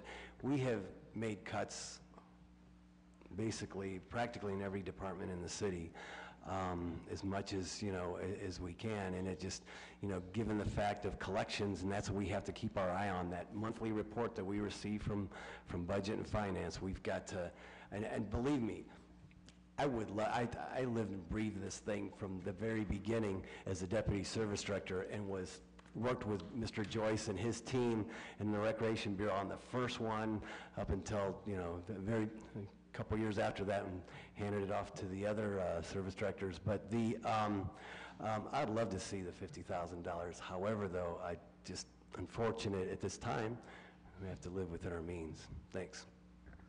Well, we'll ask this to pass, but I do want to share this with members of council. There's a reason why we go through budget hearings. As council, we have the right to appropriate money where we see a benefit. So I think when that tool comes in the Balancing Act, as council, we'll get a chance to have an understanding how when we take money from one thing, how it impacts the overall budget, so that we can properly fund those things we want to fund. I can't help, I mean, you guys are going to hear this from me, but, you know, we just passed, if we do it for 3 years, a budget to paint fire hydrants is going to amount to $500,000, $175 a year for 3 years. That's $500,000. If that's where we want to put money, that's where to go. Or we can choose to put that money in things such as this. So I think we need to take advantage of this tool when it comes up, so that we shouldn't. I'm going to use something my grandmother told me when I was a kid. I said, Grandma, I found a quarter when I was inside her house. She said, you didn't find anything. Quarter belongs to me. As council, we shouldn't have to find money anywhere. We should know where it is, and when we take it, how it's going to impact the overall budget. So, you know, I understand the concerns. Those concerns have been shared. We can't do anything this year, but we can start to work now for next year to make sure that those events like this and others that we want to see funded are funded, so that when we do the budget as council, we can appropriate the money as we see it needs to be appropriated in working with the administration. So I'm going to ask for a motion for suspension of the rules with a favorable report. Okay, it's been moved in second. If there aren't any other questions or any discussion, all in favor? All right. Any opposed? Thank you. Thank you, Mr. Valley. If there's nothing else to come before us, we will adjourn. Motion to adjourn. I'm ready. Yeah. All right, because we're running behind. Oh, okay. All right. Yeah, this is the first one. Or, no, this is the second one. All right, thanks. We're going to go ahead and call a public safety meeting to order, please. Be greatly appreciated if we can get started. We are running quite a bit behind. So with that, let's see, all members are present. Can I get approval of the last minutes of the meeting we held, please? Second. All in favor? Aye.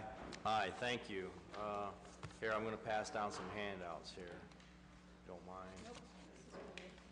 No, that's yours. All right, we have two new pieces in front of us. First piece is ordinance authorizing the mayor to apply for and accept, if awarded, a grant from the Gertrude F. Orr Trust Advised Fund of Akron Community Foundation to cover printing expenses associated with Marcy's Law and declare an emergency. And go ahead, I'll turn it over to you two. Thank you.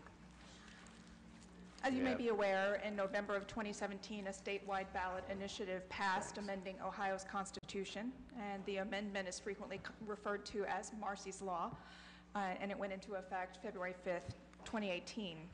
It significantly increases the amount of substantial written notifications that are required for victims and affects both APD and the City of Akron Prosecutor's Office. Marcy's Law promotes the idea that victims' rights should be enforced no less vigorously than the rights of the accused. So you can think of it like Miranda rights as they are read to the accused. A Marcy's card, as it's called, is to be provided to victims of crime and their families to inform them of their rights and the services available to them. We anticipate we would need to print approximately 8,000 to 10,000 copies of each set of notifications annually, and we request the opportunity to apply for and accept the funding from the foundation. All right, thank you. And I remember the first time you were here, your name's Carol, correct? That's correct, I'm sorry. And we have, is it Captain now? Captain Harding, right? Okay. Just wanted to make sure for the record. With that, do we have any questions from committee members? Mrs. Sims, please. So do we anticipate that we'll just roll this into the budget next year? Because since we're going to be doing it, $1,000 just seems like an enormous amount of administrative work for $1,000 to print stuff. So do we anticipate we'll just roll it in as a part of the... I have to admit, I can't answer that question. Okay. I think we'd probably try to get grant funding if we could. We'd be remiss not to try for that opportunity, but if not, I'm sure we'd have to budget for it that way. Okay. Thank you. Good question, thanks. Rich, did you have a question? No? I'm sorry, I saw you grab your microphone, I apologize. Any other questions? Committee members, council members? That's good. What is the time frame on this? Is consent agenda okay, or do we got to move to suspend the rules? Consent agenda. Consent? Okay, Motion thanks. for consent. We have a motion and a second. All in favor? Aye. Aye. All right, we'll put that on the consent agenda. Thanks for coming down. I appreciate it. All right, our next piece, authorizing the mayor to enter into a contract with the Oriana House, Inc. for confinement, rehabilitation services, alternative sentencing options for certain offenders convicted of violations of the Akron Municipal Code and declare an emergency. We have James Hardy with us and Sean Volman from the Law Department. Yes, hi. Thank you, Chairman, members of the committee. As we've done for numerous years in the past, we're here with a new agreement with Oriana House to provide alternatives to jail, basically, for those convicted in our courts. I think you know the Glenwood Jail program, they have the home incarceration program, work release programs. One of the things that I believe James has mentioned in the past is that with our public safety contract, we've been trying to coordinate things so that the city and the county are doing the same thing, basically, apples to apples. And that's one of the things we've done with this one is we've gotten the timing on the same cycle as the county. We've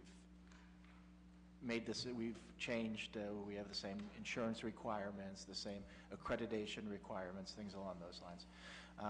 So it's also overall, this one's a 20-month contract for $5 million, which comes out to about $3 million. Which comes out to $3 million per year, which is a decrease, and that's the maximum amount, which is a decrease from the maximum amount of the previous contract.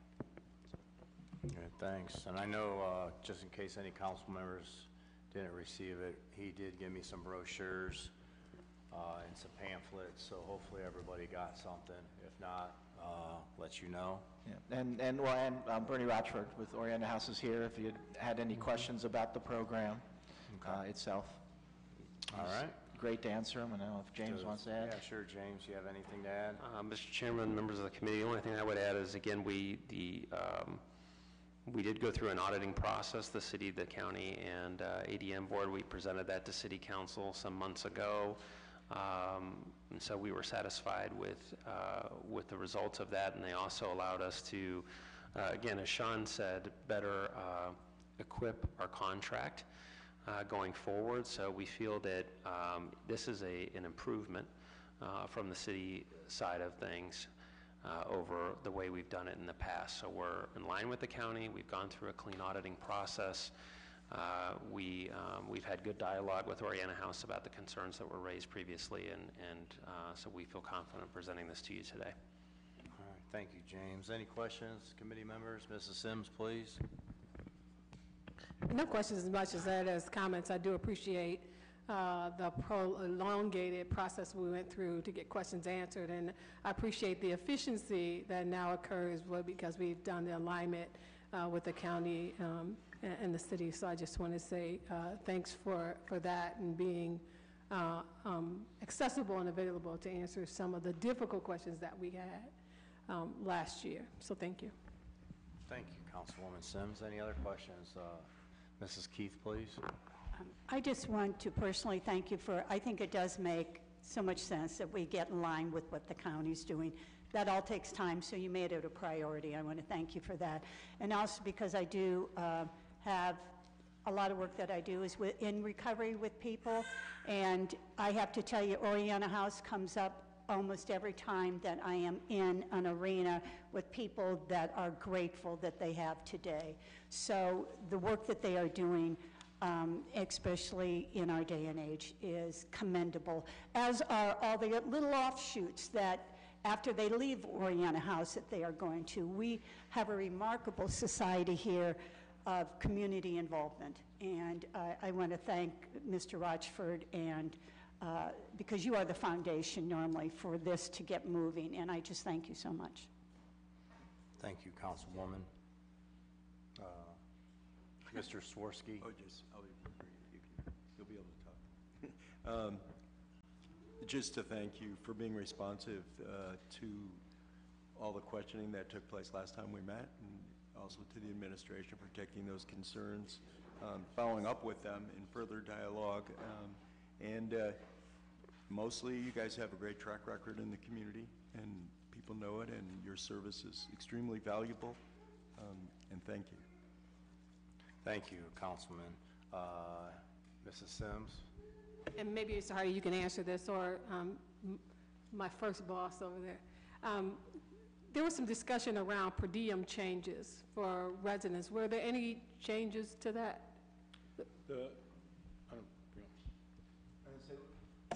I didn't hear. So there was some discussion around the per diems Yes. for residents. Was there any changes with per diems?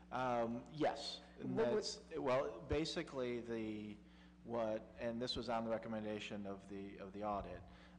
We had more of an a la carte menu in the past, whereas now we have a specific service. I mean, so the numbers are completely different because we know what services are included with each category, as opposed to, there are a certain number of drug tests, a certain number of alcohol tests are now included in the price, versus in the past it would be extra. We would have a base price and then, more charges for the extra things that we did. So yes, there is a difference in how it's calculated, but it's the same as the county. Is that? No? You know, his wife was my daughter's grade school teacher, so her first experience was his wife. But she explained it better, so. I'm too much like a lawyer. Yeah. I guess the à la carte versus the, knowing what you get with each, I mean, they're not picking and choosing things within a category. And I'll get you the contract, but. No, I want the contract. There's a base daily rate, and then there's an extra amount for the rehabilitative and supportive services, which Tony can, explain the specifics of, but it's more of a, you're not potentially getting extras that was what the auditor did not like. The pertinent point of Sean's explanation is that we accepted the auditor's recommendations for how to change and alter the per diem so that it was more efficient and you knew what you were buying more clearly. But I said it like a confusing lawyer. Thank you. Thank you. Councilman Hoag. Thank you, Mr. Chairman. Not really a question or anything. I just wanted to basically make a comment. Just that I find it interesting that we spend $5 million to house and rehabilitate, and that's the same amount of money we spend to pave our streets every year. Well, if these people would behave themselves out there, we could do twice as many streets. So, thank you. All right, thank you, Mr. Hoke. Any other questions or comments? I mean, I know you're saying they're burning. I really don't need to hear from you, but I mean, if you want to speak for a minute or two, go ahead. You sure? Okay. No questions, really. With that, what's the pleasure here? Consent is fine. Motion for consent? I have a motion. Can I get a second? All in favor? Aye. Aye. All right, we'll put that on consent agenda. With that, we're adjourned. Thank you.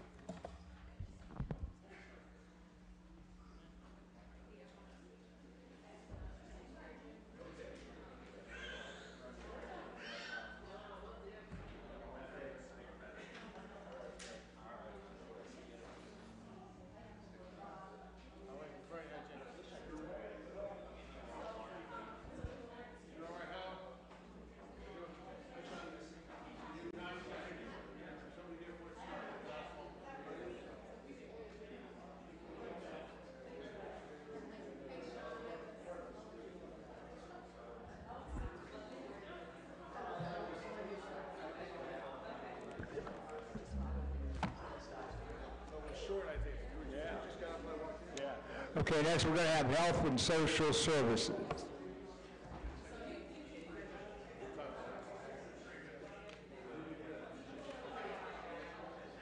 Day 4.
Who's in charge here? Oh, you ready to go?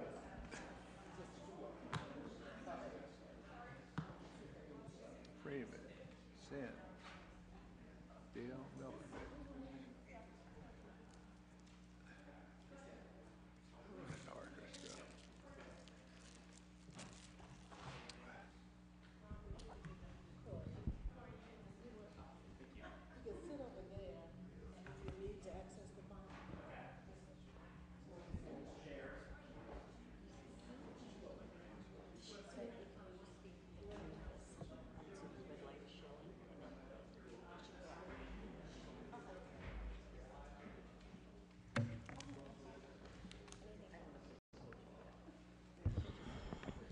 Good afternoon. I'd like to call the Health and Social Services Committee to order.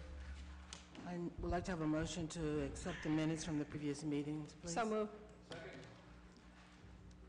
All in favor of approving the minutes? Aye.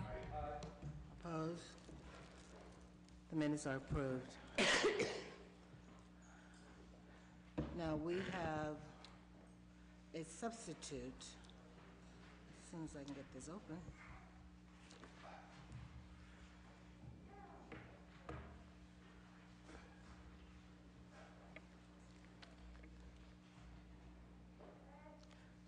Mr. Clerk, do you read this now that we've read it so many times? You read it in last week, ma'am. So we don't have to read it in again? Yes. You don't have to read it in again. Okay. I think we all know that we're here for the Tobacco 21 ordinance, and there's a substitute. I think we've included all the recommendations and amendments that have been offered by council members. I know, Mrs. Sims, your recommendations were included. Were there other recommendations made? No, those are actually the recommendations of the city. They're not mine. I mean, you made some earlier. Ms. Tamika Rose. Thank you for allowing us to come to present before you today. And I think that the recommendations were as a result of the conversations that Public Health had with Councilwoman Sims, and that is how the legislation had been amended. Okay. Okay. And as you see, we have a large panel today. I would like to turn it over to Corey so that he can introduce the members to speak, because a lot of them are public members of the community, and one is a pregnant mother, and she actually has somewhere to go, so we're going to let her go first after Corey gives his opening statement. Please. Thank you so much for having us here again.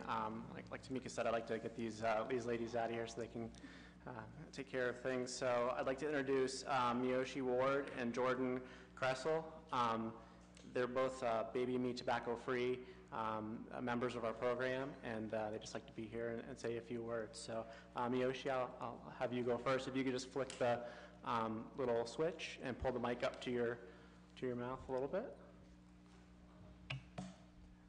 Hi, my name is Miyoshi. You pull the mic closer to you. Just pull the mic a little bit closer to you. Hi, my name Thank is you. Miyoshi. I am a part of the tobacco program, which has been a big motivation to keep me from smoking. I started when I was like 14, 15, and it was more adult sort of see what someone else's does, or trying to fit in. It's why I started the whole process. Since it's been a while. Like once I joined the tobacco program, it was like a motivation for me and my kids, like my health, my well-being and stuff. So, yeah. And thank you, and that's your fine. Yes, that's my son over there. Okay. How old is he? He's 5 months. Oh, I think we're all going to try to steal him. Thank you very much. Thank you. For your participation.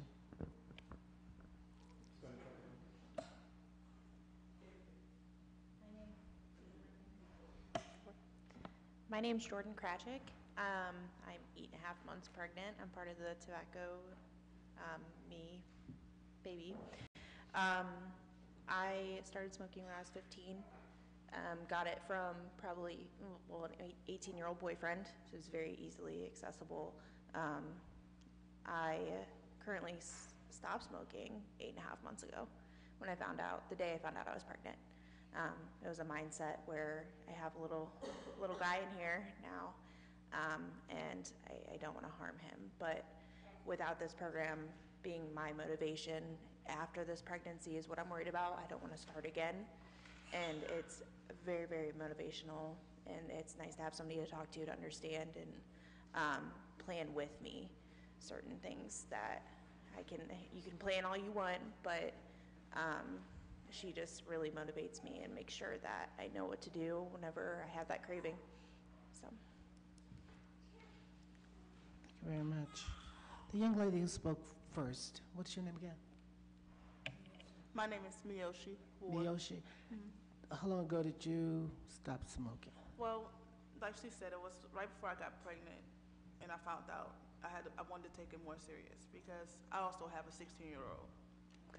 And back then, my mindset wasn't on stopping my fun. You know, that's how I felt about it. So now I took it more serious and wanted to be more about our health.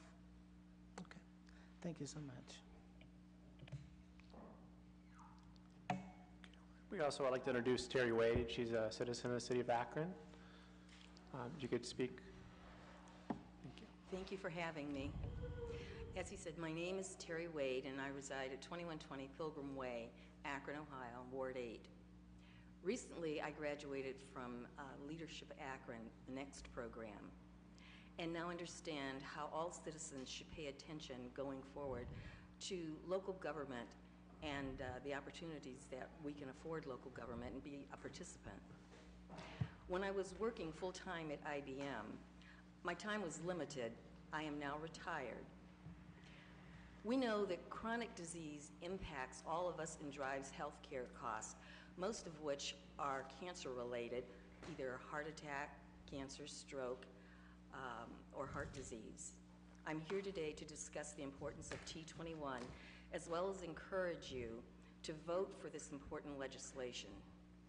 We need to help keep young teenagers from starting to smoke or use any tobacco products.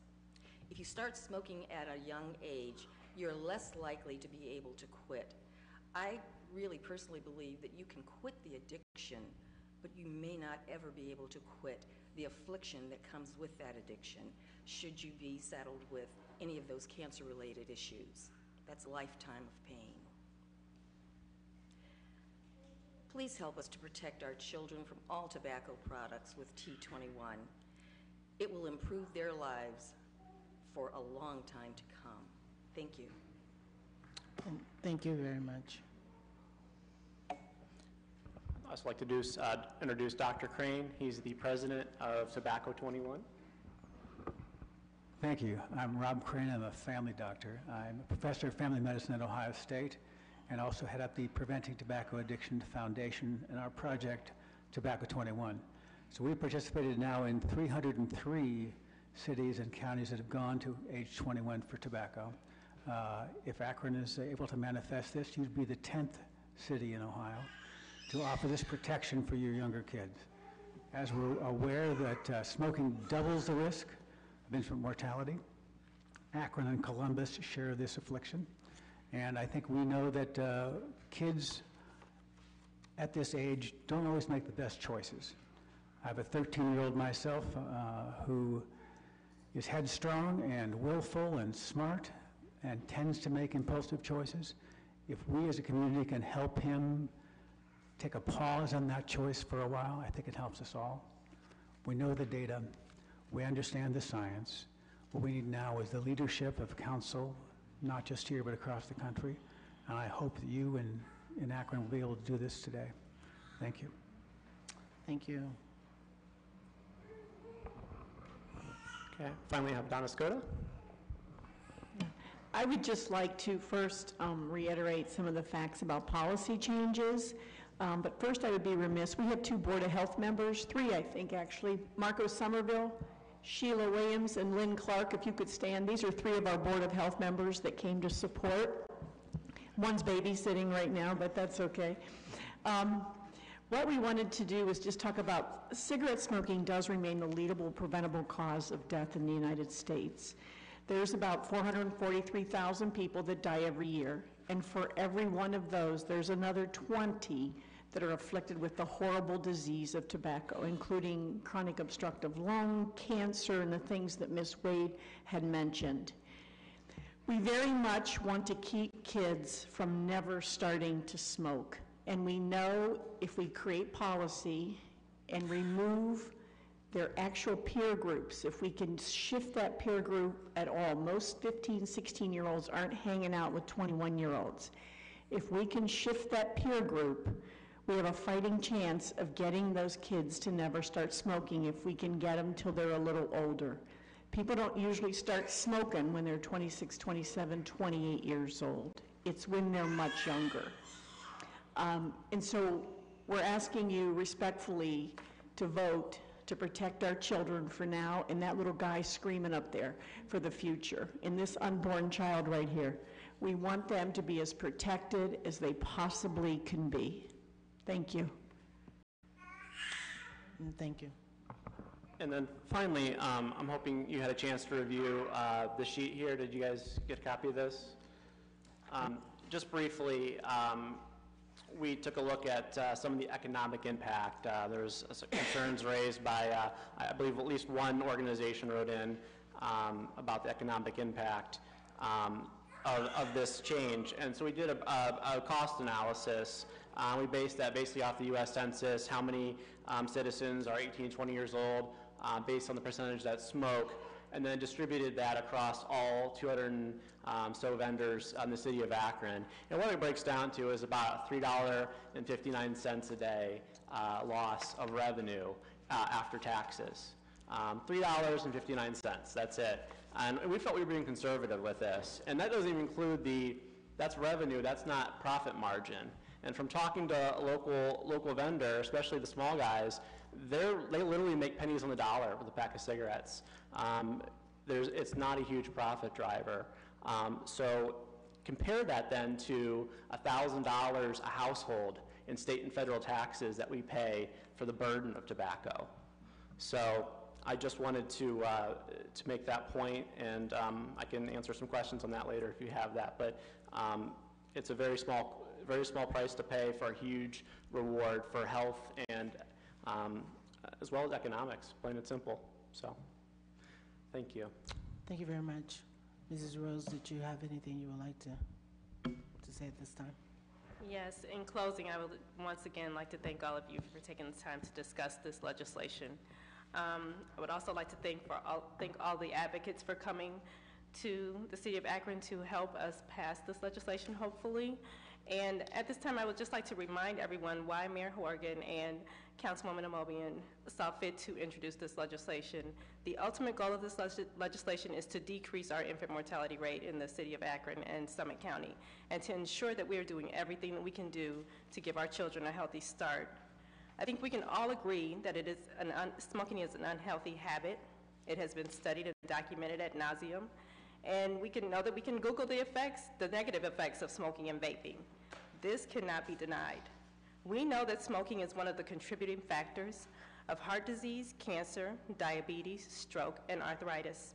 The CDC states that we can not only save lives, we can save millions of dollars by preventing and reducing the use of tobacco, the leading cause of preventable disease and death in the United States.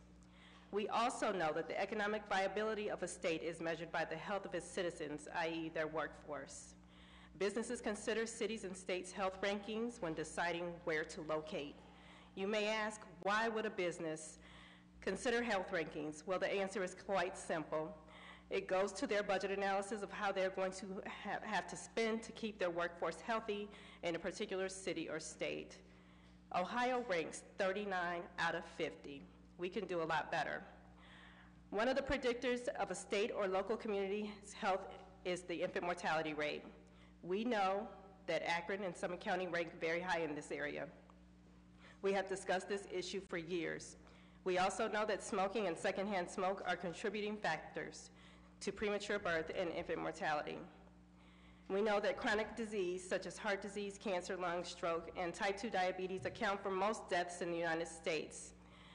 They are the major causes of sickness, and disability and healthcare costs in the nation. Chronic diseases are responsible for 7 in 10 deaths among Americans every year, according to the CDC. We also know that it is extremely difficult to stop smoking once you start. We know that if you begin smoking before you are 21, you have a higher chance of addiction and risk of chronic diseases that I mentioned before. What everyone may not be aware of is that even though we know all of this, the tobacco industry and the vaping industry knows all of this information too. So I'm going to switch from the rhetoric of what we know to did you know. Did you know the tobacco and vaping industry targets urban and Appalachian populations? Did you know that while a 2009 federal law, the Smoking Family Prevention and Tobacco Control Act, prohibited candy and fruit-flavored cigarettes, manufacturers in recent years have introduced a fast-growing assortment of flavored non-cigarette tobacco products. Studies show that e-cigarettes are available in more than 7,700 flavors, with hundreds more added every month. The number of unique cigar-flavored names more than doubled from 2008 to 2015, from 108 to 250. Sales of flavored cigars have increased by nearly 50% since 2008, and flavored cigars make up more than half of 52 of the U.S. cigar market in 2015. So the cigars, includes the cigarillos, also known as Black and Milds. Hence the rationale behind our very extensive definition for tobacco products in the proposed legislation. Did you know that African Americans who ingest tobacco products die on average 10 years earlier than Caucasians that smoke the same amount of cigarettes? In closing, the reason that we introduced this legislation is because there are too many laws that perpetuate poverty and health inequities currently on the books. This policy is a building block to allow the city of Akron to be a leader in public health policies in Ohio, and hopefully help Ohio propel above states like Alaska and Indiana in health rankings and infant mortality. And yes, the states and cities that have similar legislation have lower infant mortality rates. Hawaii and New York are among the states that have high health rankings and lower infant mortality rates than Ohio. As stated in an article in the New England Journal of Medicine, one of the roles of government is to protect and promote health through population-wide action. It is often said that if you are not part of the solution, then you are part of the problem. I urge you to vote yes on this legislation and join me in the beginning part of the solution to save the lives and work towards reducing healthcare disparities and infant mortality in the city of Akron and Summit County. Thank you very much. Thank you. For your presentations. Let me just ask you this. If we were to pass this today, what would be the next step? The Board of Health, let me make sure I'm on. The Board of Health would have to write the rules that would go with it. We have a 6-month roll-in period. So what would happen is we would finish the legislation, finish the rule writing periods in the Environmental Health Code. Based on the powers of this given to the health district, we would then do the education campaign and outreach to all of the vendors to make sure smoking cessation was available, to make sure all the vendors understood. So it would be a public media campaign to get with them. Right. And then hopefully others would adopt as well. Because I know other communities have been approached in Summit Correct. County. Correct. Okay. Okay. Thank you very much. What questions do you have, committee members? Mr. Freeman. I believe everything, almost everything I heard here today. And obviously smoking is, I've never met anybody that has been smoking more than 2 years that said, well, I'm glad I started doing this. You know, it just doesn't happen. But I heard several words today, and I heard the word kids, I heard the word children, and I heard mention of a 15-year-old. I like what you said as far as, okay, we take it to age 21, 15-year-old's probably not going to be hanging around a 15-year-old might be hanging around an 18-year-old. That did make sense to me. I do. I struggle with 18, and I know we have alcohol rules that says, okay, you can drink this, but you can't drink. I know that. 18 still does bother me. I'm wondering.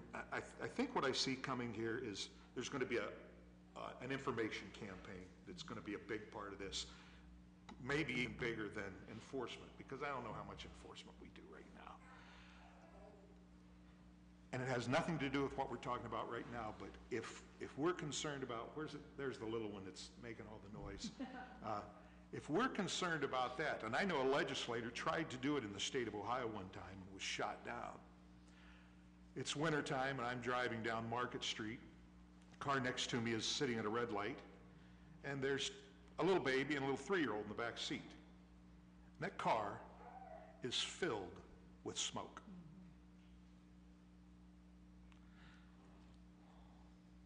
I don't understand that. I don't understand why, I always disagreed with what we did in restaurants. Do I enjoy it? Absolutely. I enjoy going in and having a steak and not having to gasp for breath between bites. I always thought it was an imposition upon people that had taken their own private capital and had built a business, and I felt that folks like me could make my decision at the door. So, I waft back and forth. But I would strongly urge, I don't know if it's folks at the health department or what, that little 3-month-old baby in the back of that car has no choice whatsoever. And that seems criminal to me. So I do. I still have a problem with, and I thank you for everything you're doing. 18, your point is a good point. I still struggle with telling an 18-year-old that could get blown up next week in Afghanistan. You can't do that. So, but at the same time, I want to applaud you for all the work you're doing. And the last time I smoked, the only thing that had flavor in it was a Swisher Sweet back in the 70s. So horrible habit. I'm just one. I sometimes think, okay, at what point does government say, hey, you can't wear that color jacket into council on Monday? So I just wanted to share my reservations with you. Thank you. Mrs. Sims. Thank you, Madam Chair. And I concur with my colleague. I too struggle with 18, 19, and 20-year-olds for the very same reasons that he just articulated. To the point of whether you're a part of if you're not a part of the solution, you're part of the problem. I do consider myself a part of the solution, and part of the solution is even supporting those folks who are my constituent that I don't necessarily agree with their behavior. And so to that end, we're now passing legislation to say at 18, 19, and 20 years old, you can buy a house, you can go to war, you can do you can sign a DNR, you can do all of these things, but you can't buy cigarettes or tobacco products in your city. I get this. I think on the premise of what we're trying to do is the right thing to do. I'm not convinced of the approach. When I look at the data in terms of where our increase in tobacco usage is occurring, it looks like it's that flavored thing. And so we talked about initially the creation of a black market. Our young people are not smoking tobacco straight up. It's the cherry, it's the lemon, it's all the other niceties that come with now attracting our young folks to smoke. And so somehow we still have to go after the industry. I would say again, I support the premise. I think that whatever we can do to do intervention, I think that's what happened here with our young ladies, finding yourself pregnant and the desire to, and I'm sure many of the supports that they've had have helped to reinforce that. I think intervention education is still a viable approach.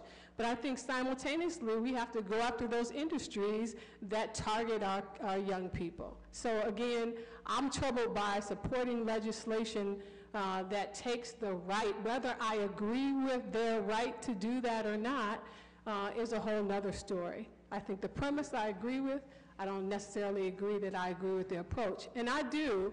I guess my question to Commissioner Scota, why don't we already have it kind of written out how we're going to implement and enforce? Because we do have some standard bearers, I guess, around the state. I've talked to folks in Columbus who have not always shared the most positive stuff with me. I talked to folks in Euclid and in Cleveland, and I didn't always get the fuzzy feeling that there's this real enforcement going on.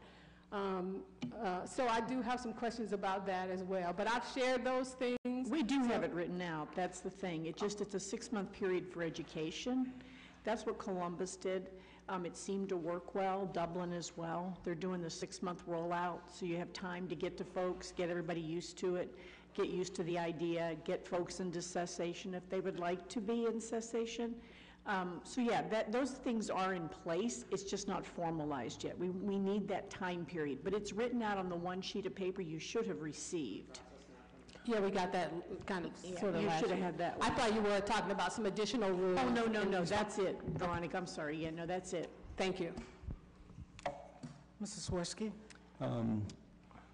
I guess I don't have a problem with denying the right of an 18-year-old to harm themselves and to increase the risk of cancer to others around them in the rooms that they're smoking in.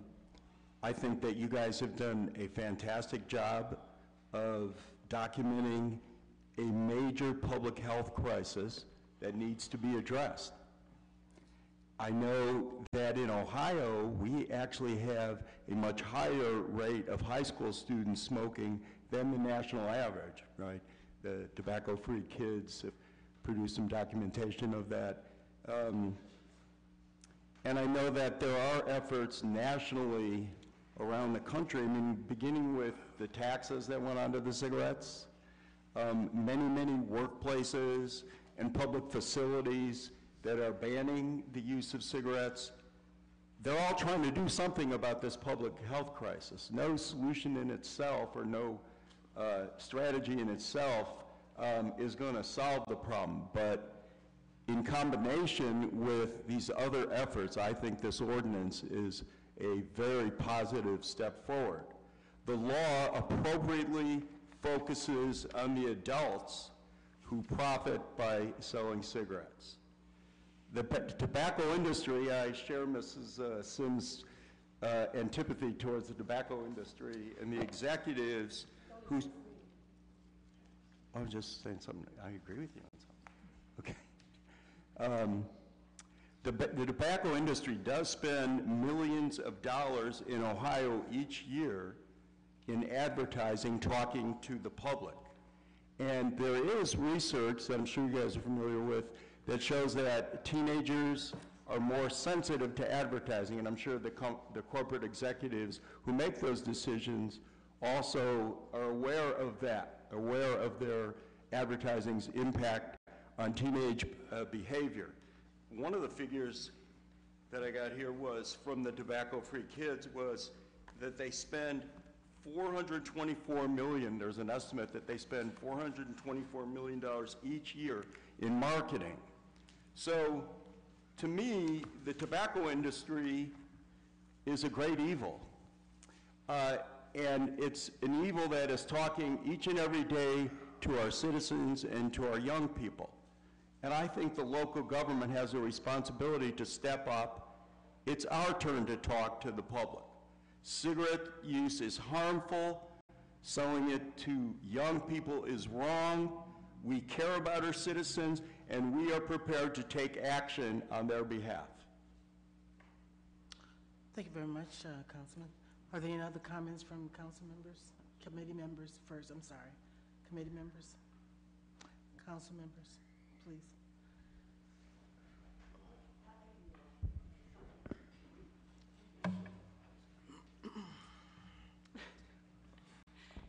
Okay. Thank you so much. I first want to thank all the distinguished people that are sitting around this table here, and especially you two, because you already got the message that cigarette smoking is not good for that unborn child or for the child that you have. Okay, so I want to thank you very much for coming down and your testimony, and I respect so highly Donna Skoda and Corey, so very much so. It's good to see you. I was off with what I have here, so when this was brought into council, I did not have the opportunity to comment. But I did send a letter to all the members of the committee about how I was feeling, and I would like to read that to you now. I have struggled with T21 ordinance proposal. I agree that we need to be proactive and educate about addiction to nicotine. It is also noted that education has proven to be a good course of action with smoking tobacco on the decline. However, we do see other things that are rising. But our movement behind educating is effective. My struggle with this piece of legislation is not the intention. I certainly wish that nobody smoked. We don't live in my world. That would be my world. No one would smoke. But the intention of protecting our young adults from this harmful effects of nicotine, but that I don't feel that the 13 of us sitting around this horseshoe believe that the city's interest in protecting life supersedes the adult's choice. I believe if I am for this legislation, I am saying that adults at the age of 18, 19, and 20 are incompetent and do not have the capacity to make this decision themselves, so we must make it for them. At the age of 18, many adult consequences and responsibilities are granted them. There's marriage, driving a car, enlisting in the military. HIPAA applies, buying a home, voting, acquiring college debt that will never leave you until it's paid off. Signing other binding contracts and being tried as an adult in our judicial system starts at the age of 18. The confusion and blurring of the lines comes by stating in this legislation that people between the ages of 18 and 20 are unable to make responsible decisions, and yet in the above-mentioned circumstances, we have defined the age of majority at 18. I find this piece of legislation a contradiction to the attendant rights and responsibilities that are acquired at this age. Today, our young youth, which are our adults, are making their voices heard locally, at the state level, and as we know, in Washington. As a society, we should be applauding their interest, vision, and drive. Their tenor and tone has never been so loud or convincing, telling us that they are aware, they are educated, and they are up to the task of addressing today's issues. We have given 18-year-olds responsibility to vote, pay taxes, drive, make medical decisions for themselves, and carry a weapon into military. The inconvenient truth is that these responsibilities carry a very heavy weight and are no less serious in consequences than the choice to smoke. The other point that I have concerns with is that in this ordinance, it is at a local level. It makes a statement not in our city of Akron. However, until it is introduced at a state level, it loses its impact. Buyers are able to drive out of Akron and purchase in a neighboring city that doesn't have these restrictions on nicotine products. Illegal selling of products will certainly take place. And do we know for sure that these products sold secondhand will not be tampered with, reselling them to an underage person? I have grave concerns about that. I believe that this is an important issue. Put it on the ballot. Allow those people that we have given the right to vote, my 18, 19, and 20-year-olds, the right to vote on this. They're educated, they have a voice, and they have a right. Thank you. Thank you, Mrs. Keith. Mr. Kamer. Thank you, Councilwoman Omobian. A lot of the things that my colleagues here, Mr. Freeman and Mrs. Keith, have said, I echo. So thank you for saying that. Ohio Revised Code, Section 3109.01. Once a student reaches the age of 18, he or she is an adult in the eyes of the law. The only thing I'll have to say as a legislator, I don't want to get too personal, but I speak from a father that has an 18 and a 22-year-old right now.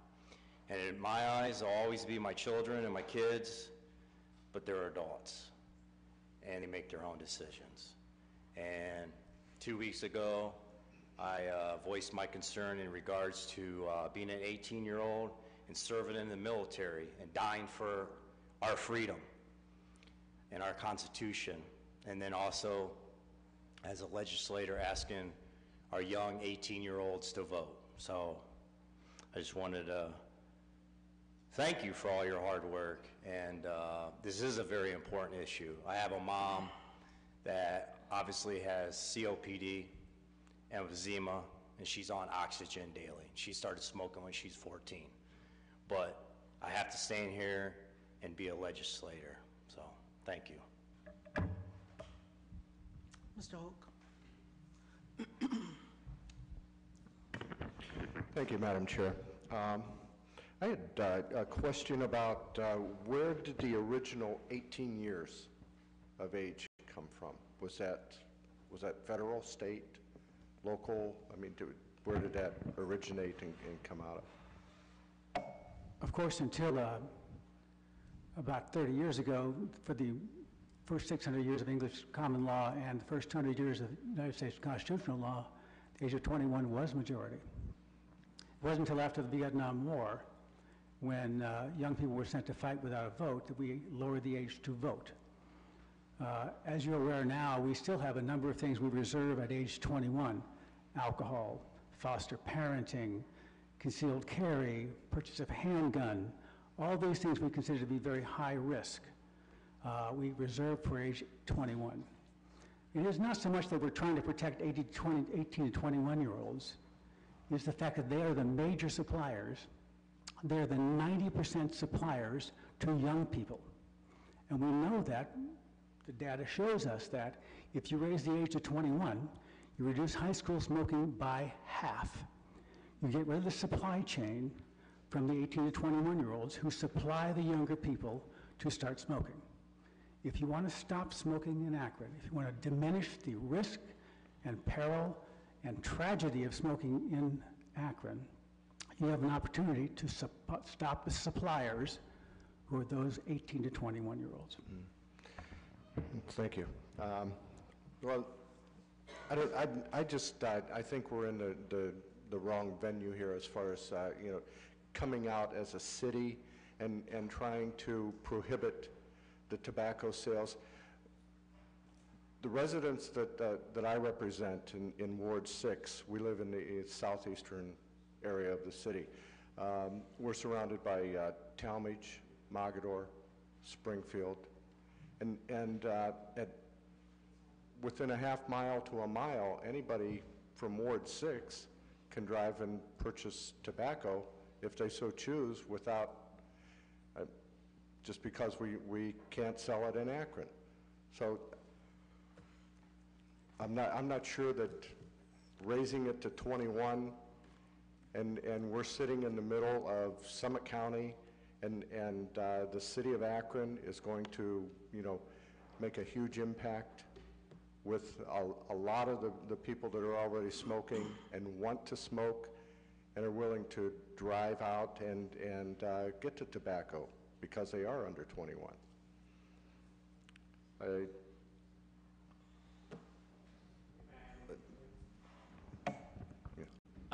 The statistics Dr. Crane shared with you earlier, the youth adoption rate, the first case study that was done, actually the surrounding communities did not pass similar legislation, and it still cut the youth adoption rate in half.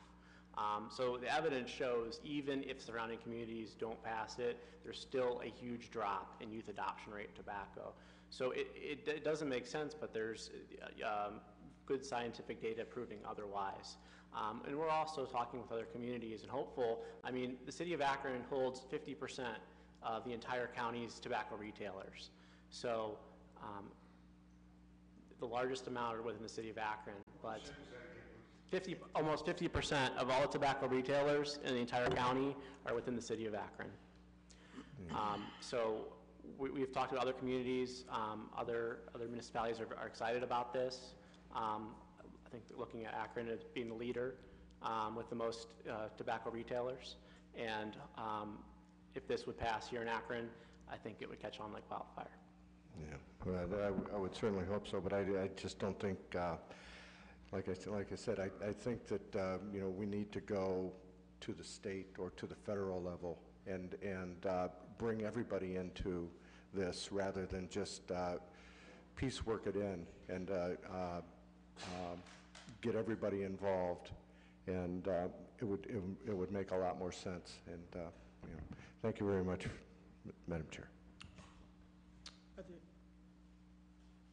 Just one more question. Are you aware of Senator Taveras in Columbus? She has brought forth legislation, I think it's 6 years and under. Right.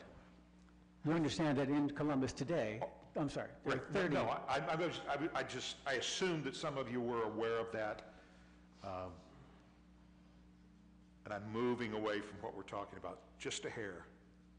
What would you think about something like that for the city of Akron? I think it's a terrific idea, and it could work.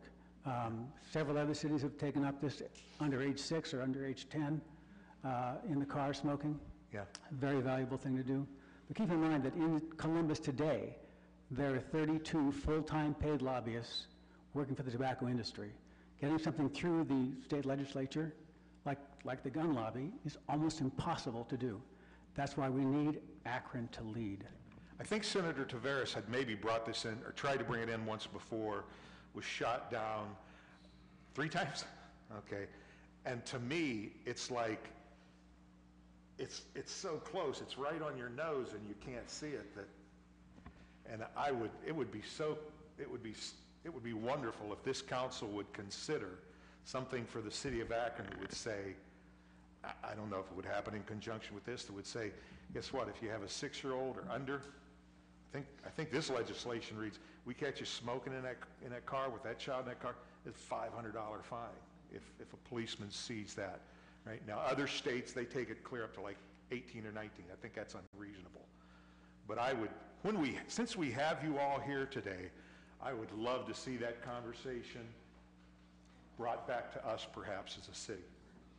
Did you say that the $500 fine would be assessed? If an officer of the law, the way it's set up, what Senator Taveras has brought forth, if an officer of the law observes someone smoking in a car where there's an infant, a child 6 years of age or under, they can be fined up to $500. Okay. Can I, Just want to make sure that you weren't pertaining can to I this. just answer that question? Yes, Mrs. So Rose. what we're trying to do now is penalize the retailer. And I understand, I just thought no better time to say this than And it seems right like now. we can't even get that through because, and so to penalize a person right now, I don't think that would be your, we would need to talk to you need to talk to your members because we're just trying, this is a building block and we're just trying to get the retailers to be fined. We're trying to make sure that the young people in high school don't have an avenue to obtain cigarettes so that maybe in the future people won't be smoking in their cars because they will never adopt that habit. Mrs. Sims. So go back to an original premise. I'm sorry, say your name again. I'm Dr. Crane, Rob Crane. Dr. Crane. When I looked at a piece of information that we received, again, going back to the tobacco industry and its marketing to young people, flavored, and it looks like, if my numbers are incorrect, please correct me, that 81% of the new smokers are those who are testing flavored tobacco. So again, it seems like there's something missing. I don't know what exactly that something is. I wish we could kind of hammer it out so we can get at that. The other thing that troubled me too, although not criminal, the legislation doesn't criminalize, we're not stopping and we're not arresting, but somehow we have seemed to have placed the onus right on that 18, 19, and 20-year-old, which troubles me. We've almost said that they are culpable and they are really the reason why young people start early. And so that message, I don't think is the right message because I don't necessarily buy that hook, line, and sinker. And so maybe there's another way to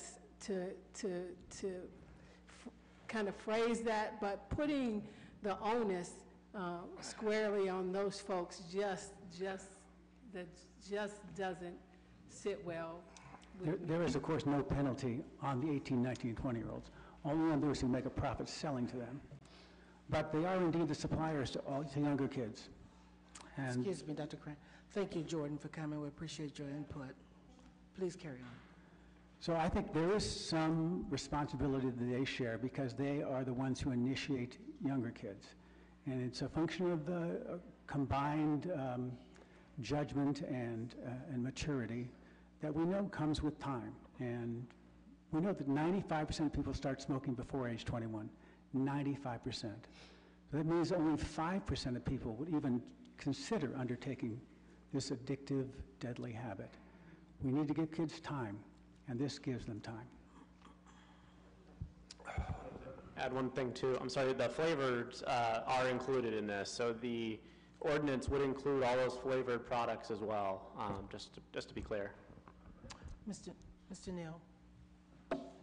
Thanks, Mr. Mobley. I do want to say I appreciate all the comments from all my colleagues. I mean, there's value on every point. The reason why I support this is for the reason that you said. It's the young children in my community that are smoking the black and milds and sometimes filling them with other things. And I want something to be able to tell those stores no. Because the bottom line is, hey, when I was in high school, you know, marijuana wasn't legal. But every high school kid that wanted to smoke a joint was able to get a joint. Every kid that wanted to drink was able to get a drink. So for those who are adults that want to participate, they won't be penalized by this. They can find a way to get it. Like I said, I think it's for everybody in this room, no matter, I don't know who's the oldest, so I'm not going to pick on anybody. Why are you looking at me? No, I'm just teasing. But I think we've all been able to get what we want. The reason why I support this is because it gives, there are stores that I know are preying on young children and their inability to think long-term. They think about the immediate gratification, and I want something to be able to address them. These are the same ones that are selling cigarettes by the singles.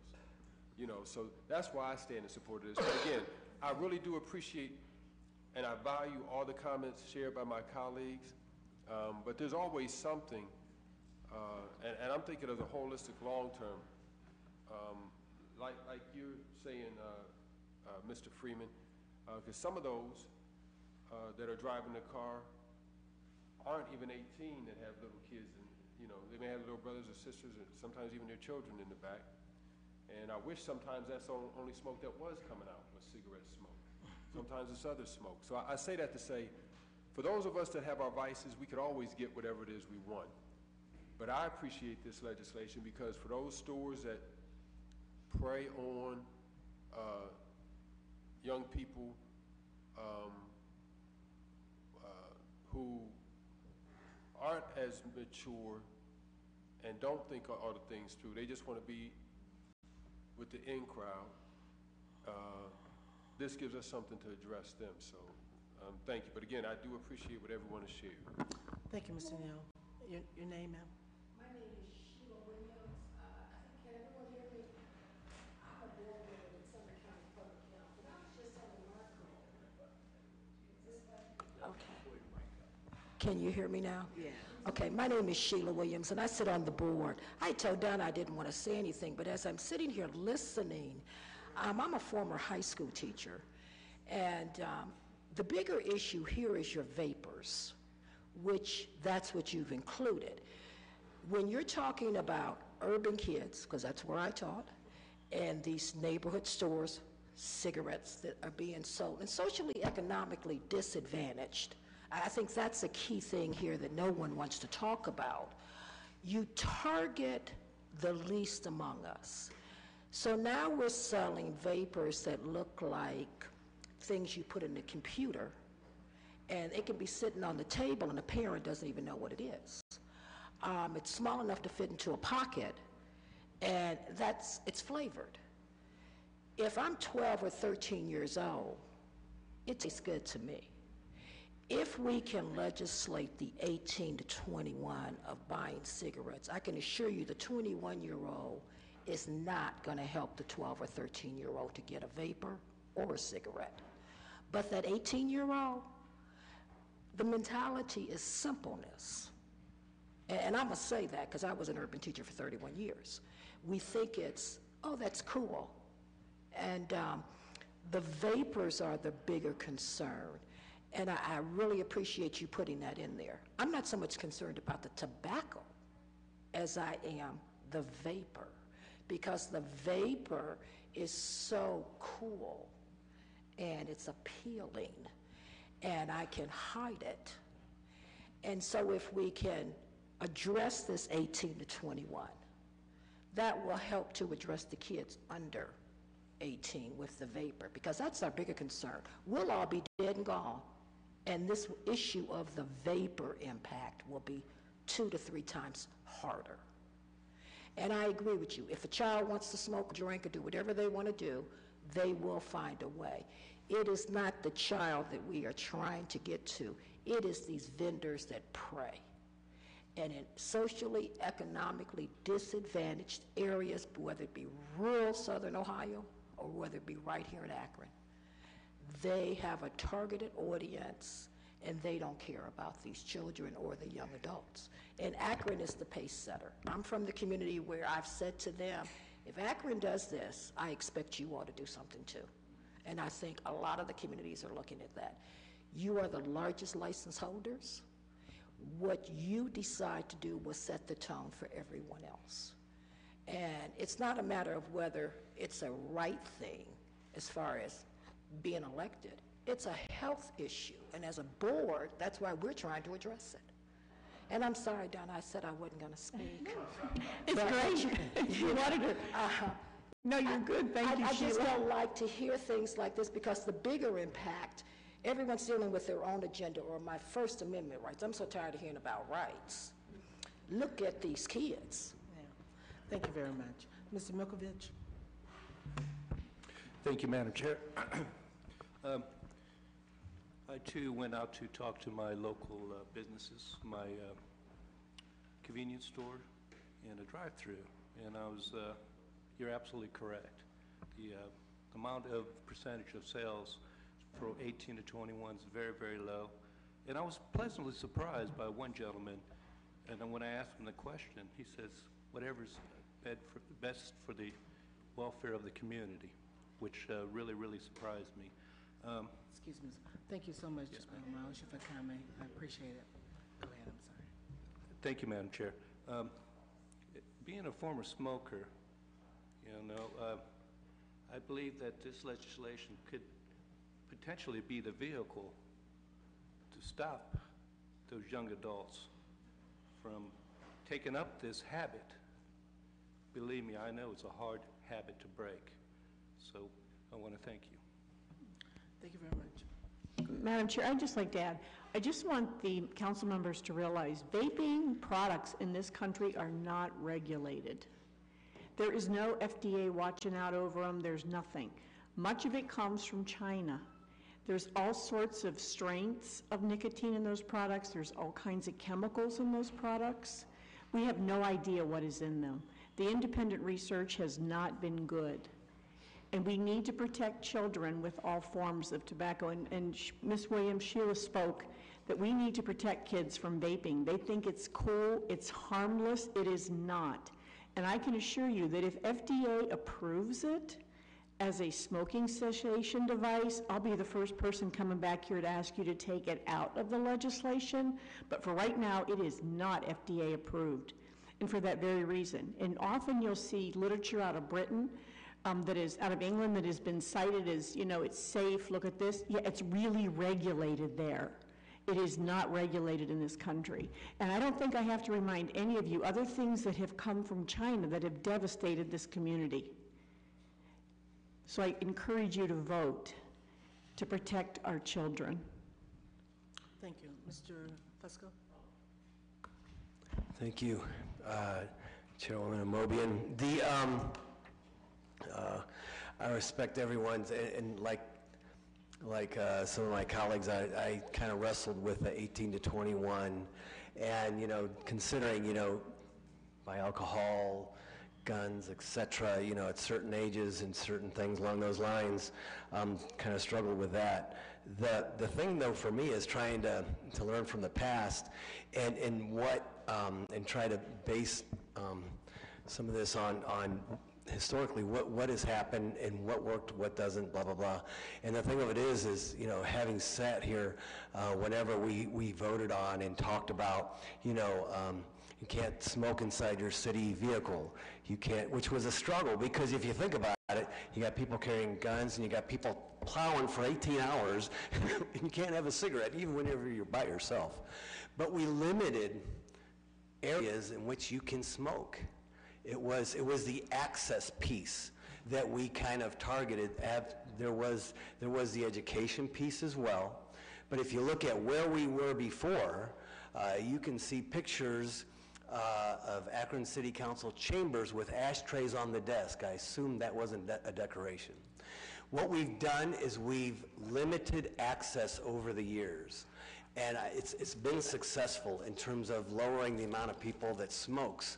And that's why I like this from the, after considering everything, I liked it because we're limiting the access, and it's not so much onus on the 18, 19, 21 year kid, because they're not going to be the ones that, are not going to pick them up for carrying, a pack of cigarettes, but those that, you're limiting the access. And that's the part for me that makes sense. From a practical standpoint, from a common sense standpoint, that's what I like. My question, though, is within this legislation, I don't believe we have, and this is a valid concern for all of us, I think, in terms of the selling of the singles. That's not within this legislation, I don't believe. It's not, right? Correct? It's not. The legislation's, it's all-inclusive, so it would be for any tobacco product, rolling paper, paraphernalia. So if they were selling singles, it would be included in there. That is already illegal, but... Well, I would like to see, and I don't know if there's anything we can do or not, but to send a signal on that side, even a greater signal, if you will, to perhaps, raise the penalties on that, because there's a lot of... There's a number, income taxes, so on and so forth. Not so much income tax, but taxes. That's another piece of it that's being missed whenever a pack is split and is sold singularly. And that's the advantage will be, right now there's very irregular inspections of tobacco compliance. So we had, I think, 25 we could find checks out of the 400 and some retailers. With this, the health department will be in every single retailer. So if there'll be a lot more observation. So if there's someone selling singles, there'll be a lot more looking at those businesses and trying to bring them to compliance. I think to look at that and maybe zero in on that piece of it, would be something prudent. I think we should consider. We'll be looking at any tobacco product. So whether it's single or if it's even rolling papers or anything that's vaping devices. So it's all inclusive. So. Okay, thanks. Thank you very much, Mr. Fusco. Has everyone spoken? Okay. I'd just like to make my closing remarks before I ask for a vote. Well, I truly respect the input from my colleagues and the comments that you have made. I certainly appreciate what you've said. For me, though, this is a no-brainer. I have worked in healthcare for 40-some years now, and I have seen the results of long-term smoking, particularly on individuals who can least afford to smoke. And most of them end up with these chronic diseases in our healthcare system where we are footing the bill. And not only that, the quality of their lives is so reduced because of all those diseases that were preventable. I too have talked to individuals, and I went to Mr. Milkovich's ward meeting the other night, and there were more people there in favor of this legislation than against it. And I have read all the materials that Mrs. Rose has provided and the healthcare individuals, Corey. I first heard about this from Corey when he talked about it at the Social Service Advisory Board meeting, and I got excited about it, and I called Columbus, and I spoke with the legislative aide there, and I have been doing substantial reading about this. But again, I have seen the results of this for a number of years now, and I don't think we know how many people have died from secondhand smoke. So the fact that we can go into public places now and breathe fairly clean air, I think is just a miracle. Because I tell you, I didn't know the difference until we stopped allowing people to smoke in public places. And now that they cannot, I think it's made a world of difference. I can only tell you that I thank all of these experts that have come before us. We've had 3 other doctors, 2 cardiologists, pediatrician, and now we have Dr. Kramer here. And we have the healthcare commissioner, and and we have our own health equity ambassador. I tell you, for me, this is a no-brainer, particularly as we talk about infant mortality and those individuals that are smoking early at a point where children are damaged as a result of that. I have my own, personal experience with a niece who I know she cannot afford to smoke with the price of cigarettes, and instead of handling some of their issues, they turn to smoke to help them manage their stress and learn how to manage stress in a more practical and responsible way. I have read that 70% of individuals who are adults who smoke wish they could stop. All of this information to me is just overwhelming proof that this is the right way to go, that the individuals that we are trying to protect, and again, we are trying to make it more difficult for young people to purchase cigarettes. We know if people want to do something, we know this, they will find a way. This legislation is not a panacea. It is one piece of legislation to help us move in the right direction, to help with this infant mortality crisis that we have in our city, and to stop some of these young people from smoking. With that, I thank all of you for coming. I thank you for all of your support. And I ask for a motion from the body. We have a motion to accept the ordinance. We do not need a special provision because we more than read it 3 times. So with that, all in favor? Roll call, Mr. Clerk. Roll call, Amobian. Yes. Freeman. Yes. Sims.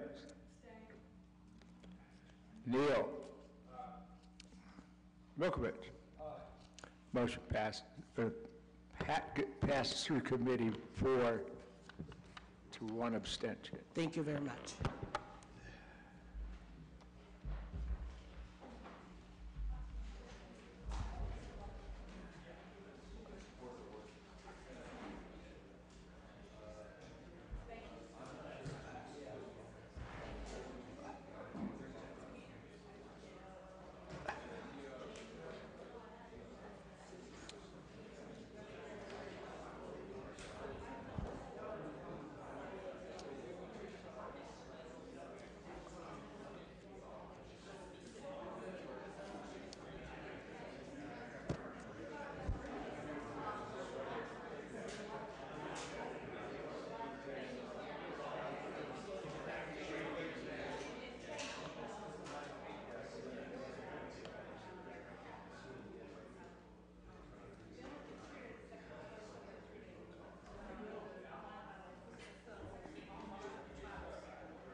I don't know. Marilyn, are you meeting?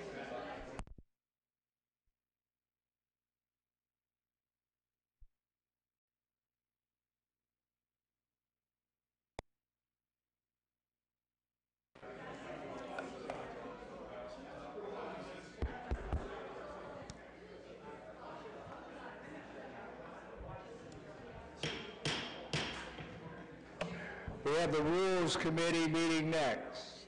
Rules, please.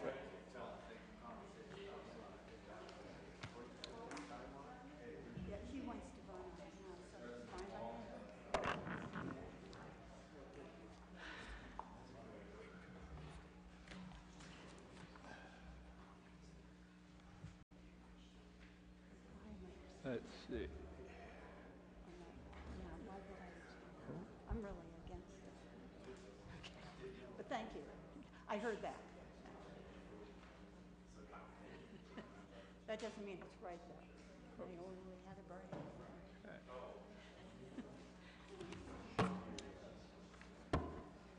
Okay. we have a quorum here. Go ahead. Well, thank you.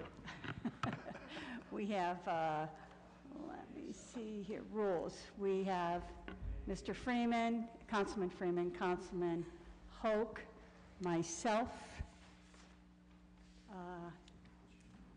and Councilwoman Amobian. Okay, thank you. Councilman Fusco we're missing. Okay, is there a motion to accept the minutes from the previous meeting? Okay, thank you. Is there a second? Second. Thank you. All in favor? Aye. Any opposed? Hearing and seeing none, we have one thing that we, let's see. Yeah, I apologize. Yeah, I have to get this up and go in here.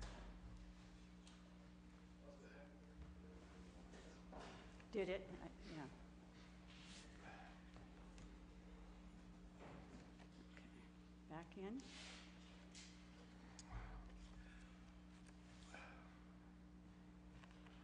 Pulling it up. Yeah, it's coming. It's okay. I'm still pulling up the legislation, so you are not late. I just want to get this going. Rules.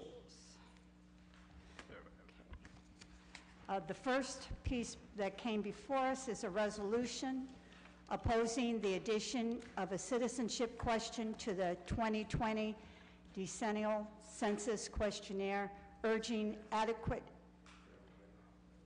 funding for the Census Bureau and increased in-person follow-up census counts, directing the clerk to forward a copy of this resolution and declaring an emergency. Okay. Are there any comments from the committee here or questions?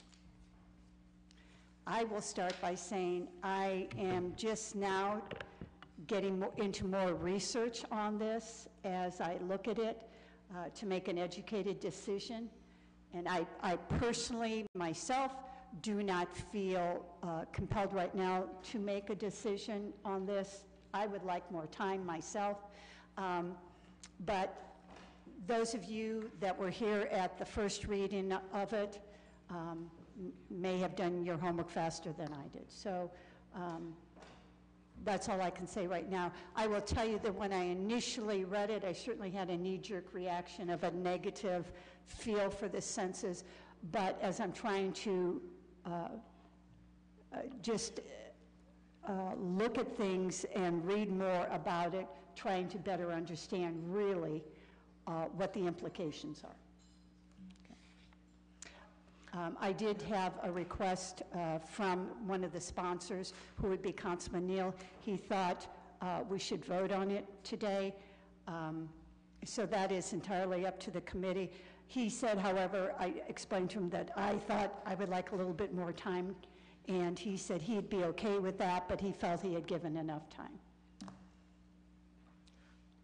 Councilwoman Amobian. I am not certain when the deadline is or the timing that would be very helpful for the federal government to receive. I think they're trying to get as much information to those at that level as possible. So I don't know if there's a hard and fast deadline that we need to meet. I'm certainly in support of it because I see the devastating effects that it could have on our local community as well as our state in terms of trying to identify the resources and just counting the heads of the folks that live in our city that we would have to take care of, and the people that would be in the shadows and would not want to disclose that they may not be at whatever status they need to be in order to be legal. But the reality is, if they live in the city, we still have to provide services for those individuals. And that's how they determine how many representatives we have in Congress, how many dollars come to your communities for services of all kinds. And I am certainly in favor of it. But if Mr. Neal is feeling that more time can be granted, I am all for giving some additional time if that's necessary. And you were also one of the original sponsors. Yeah, and I'm prepared to vote tonight as well, but. Okay. I will, rabbits, is there somebody else while I find mine? Well, I had the opportunity to just scan a few things, and one of them, it says your privacy concerns, which when I first heard about that, this audit or this census that would ask you about your citizenship, I thought, oh, don't target these people again, get targeted. However, doing a little bit more research, and my colleague sharing with me, it says by law the Census Bureau cannot share respondents' answers with anyone, not the IRS, not the FBI, not the CIA, and not with any other government agency. But it is to get a better understanding of the composition of our nation's challenging population. And it also said to help government and communities, we need this because so much of our funding can be based on the needs of the people that reside within our boundaries. And then it reiterates at another point that we compile the results from these questions to provide communities with important statistics to help ensure equal opportunity, educate children, and understand change. So having read a little bit of that, I thought, you know what, I need to know more. I want to believe that this is how it's set up. I want to believe that anyone who answers this census or our city as a total is not in some way going to feel some negative impact because of it. But I believe that the education, whoever is going out to do the census, and I'm going to be honest with you, I really wasn't sure of the selection process of who they ask these questions to, and I have more information that I'm reading on that. So I think it would help me just get a better picture, and maybe the rest have done your homework better than I have, but I will tell you there are a number of things I'm still not sure of. Sure. If Councilwoman I may, Logan. Madam Chair, the other issue is, are they going to provide the resources so we can get an accurate count? And that's another real issue that we see that's happening. And I do understand why people are not necessarily trusting the government, because we see all of these sudden knocks on the doors of individuals and taking these people away without the benefit of recognizing that some of these people have some papers. And so if it's something that's going to deter folks from actually filling out the papers and being counted, I am totally against it. So I think as it is proposed, we should have the citizenship question removed, and we should be stressing that we need to have adequate staffing to make sure that people's heads are counted. So. Councilman Neal.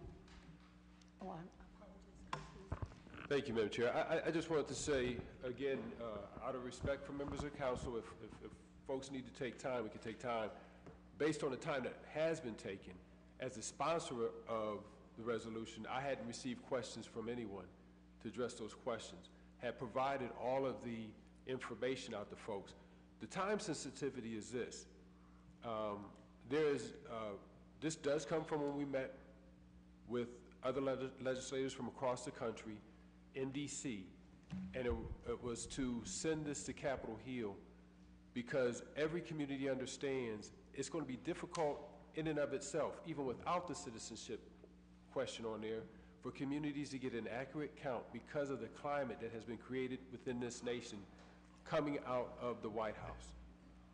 This will cost our state billions of dollars, our local community millions of dollars, if we do not get the accurate count.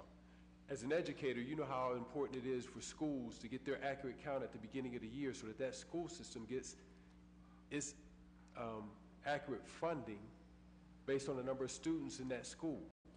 If that count is off, or those students come back mid-year, your funding is based on what you had at the beginning of the year. And you have to fund now the rest of those students based off of whatever dollars you got. So, I mean, I'm just using that analogy because that was an industry that, a profession that you're familiar with.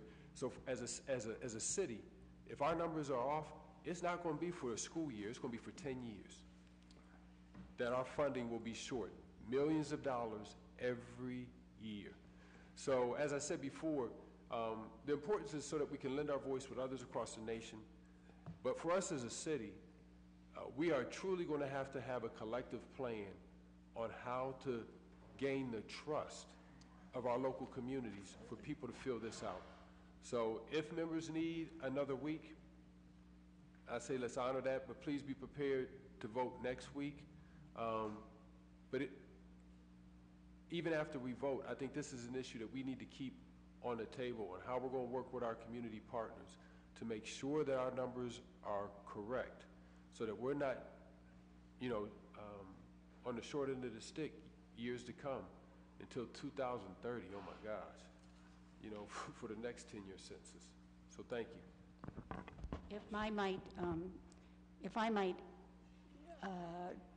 kind of talk across the table to you, Councilman Neal, I also think it would be important in a way that we're all for the census, because we're the leaders. We are the government. So not being for it, once again, puts a shadow, which is already, you mentioned, it's already prevailing within our nation. But the minute we, as the elected officials, say no, it does taint the whole census, okay? I believe the citizenship in itself has made many of our residents probably recoil because of the fear. However, when we say no, I don't know if it can be distinguished that we're saying, why we're saying no, or if once again, it just overshadows the fact that government can't be trusted. So that's why I would like to do more reading. Well, I will say this. For those communities, because the census highlights the challenge of the immigrant population. Trust me, they truly understand. And even without the census box on there, it's still going to be a challenge to get them to sign. Because if you remember, the family, when we were having that debate about sanctuary city, welcoming city, and then the next day, the family that was deported was a legally documented family paying taxes in this community, and they were deported. So it's going to be hard to get people to sign it either way. And keep in mind, the U.S. Census Bureau itself says having that box on the census is going to make it very difficult for them to do their job. The folks who do the census are saying don't put it on there. So if you have that information that you just mentioned about the Census Bureau, if you would get that to me at least, I would be very interested in seeing that comment from the Census Bureau. Yes, ma'am. It's in the original packet of information that was sent out with the first email when the councilwoman from Seattle reached out to us and sent us some of their information. Thank you. Councilman Swirsky. People taking time to look into this, and I've done a little bit of it. One of the things is that 12 states have sued. Rich, turn your microphone on, please. Sorry. Thank you. At least 12 states have sued, well, I think there's 13, including California, have sued President Trump over the census citizenship question. 6 former directors of the Census Bureau who served both Republican and Democratic administrations have opposed this question. Part of the reason is that they feel that the language in the question has to be properly vetted. All the questions are supposed to be very properly vetted. According to what I read, the Trump administration was in a hurry to make this happen, did not go through the steps to actually vet the question. You test it, you work on the exact wording of it, and that's why it's drawn opposition from elected officials all around the country, and including the former directors. I know from my personal experiences at working with ESL students that before the election, they loved talking about what was happening politically in the country. As soon as the election happened, now they will barely say anything because they're afraid. They're very afraid of even saying their opinion in a social studies discussion about the politics of the country. To ask them some of these kinds of personal questions, I can see causing even more fear and mistrust from people that we have acknowledged already here in Akron that they are part of our rebound, part of our moving forward out of a very bad time. And we don't want to discourage them or make them feel like they are something to be excluded. Thanks. Thank you. And I would make this available to anybody. I think it's a good background article. Thank you. I would appreciate it. Thank you so much. Councilman Hoke. Thank you, Madam Chair. Going to the census website and looking at different information that comes up on the website, some of the things that they're spelling out as to what the census does as far as place of birth, citizenship, and date of entry data help communities. It ensures equal opportunity. We ask about people in the community, and I'm reading directly from information from their website. We ask about people in the community born in other countries in combination with information about housing, language spoken at home, employment, and education to help government and communities enforce laws, regulations, and policies against discrimination based on national origin. For example, these data are used to support the enforcement responsibilities under the Voting Rights Act to investigate differences in voter participation rates and to enforce other laws and policies regarding bilingual requirements. Educate children. We ask about individuals' place of birth, citizenship, and year of entry in combination with other information such as language spoken at home to help schools understand the needs of their students and qualify for grants that help fund programs for those students, Elementary and Secondary Education Act of 1965.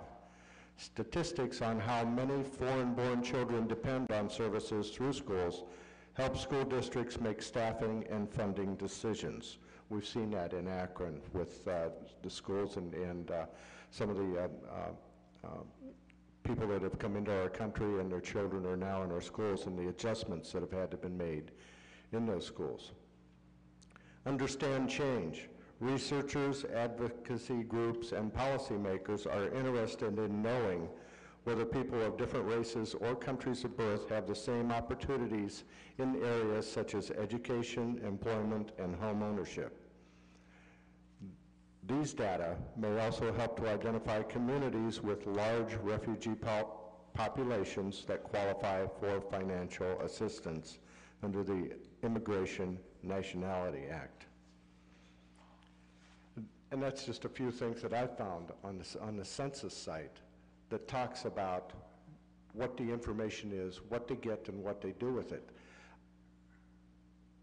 I think it's important, more important, for us to educate our population to take part of the census and to be a part of that census in order for everyone to be identified and know what is going on in our community so that if anything is out of whack, that it can be identified and this can help do it.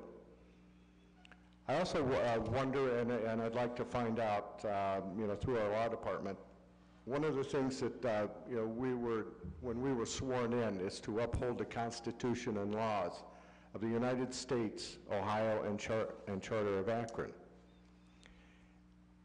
And when I looked in through, also on the census site, let me find it here. There was a question that says, is my response to the American Community Survey required? It says, if your address was selected for the American Community Survey, you are legally obligated to answer all the questions as accurately as you can. The relevant laws are Title 18 U.S.C. Section 3571 and Section 3559, which amends Title 13 United States C. Section 221. So there we have federal laws that we swore as legislators to uphold. And by saying that we don't want a box on it, just a box on there, or we don't want this to be part of our census, I don't know that that's our decision, and I don't know that that's our right. And I think what our right is to uphold the Constitution and the laws of the United States as they're put out there, in front of us.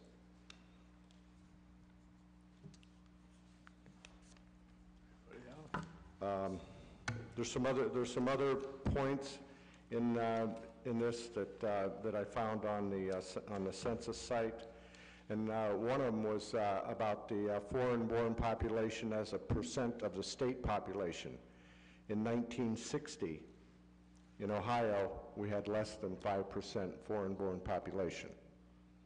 In 2010, we were still at less than 5% of the foreign-born population. And they're saying that the largest percentage of foreign-born population are in the southern and western states. And so I'm not sure that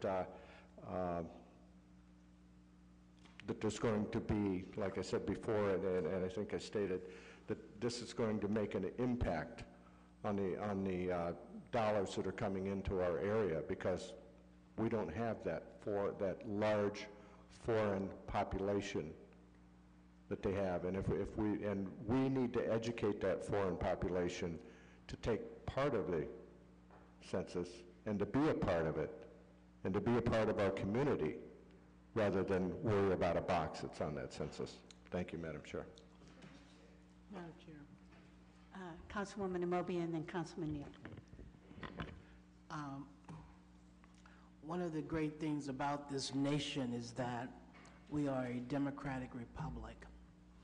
And when our government is doing something that we oppose, one of the things that I love about this nation is that we can speak out freely against it, particularly if we see the harmful effects of it.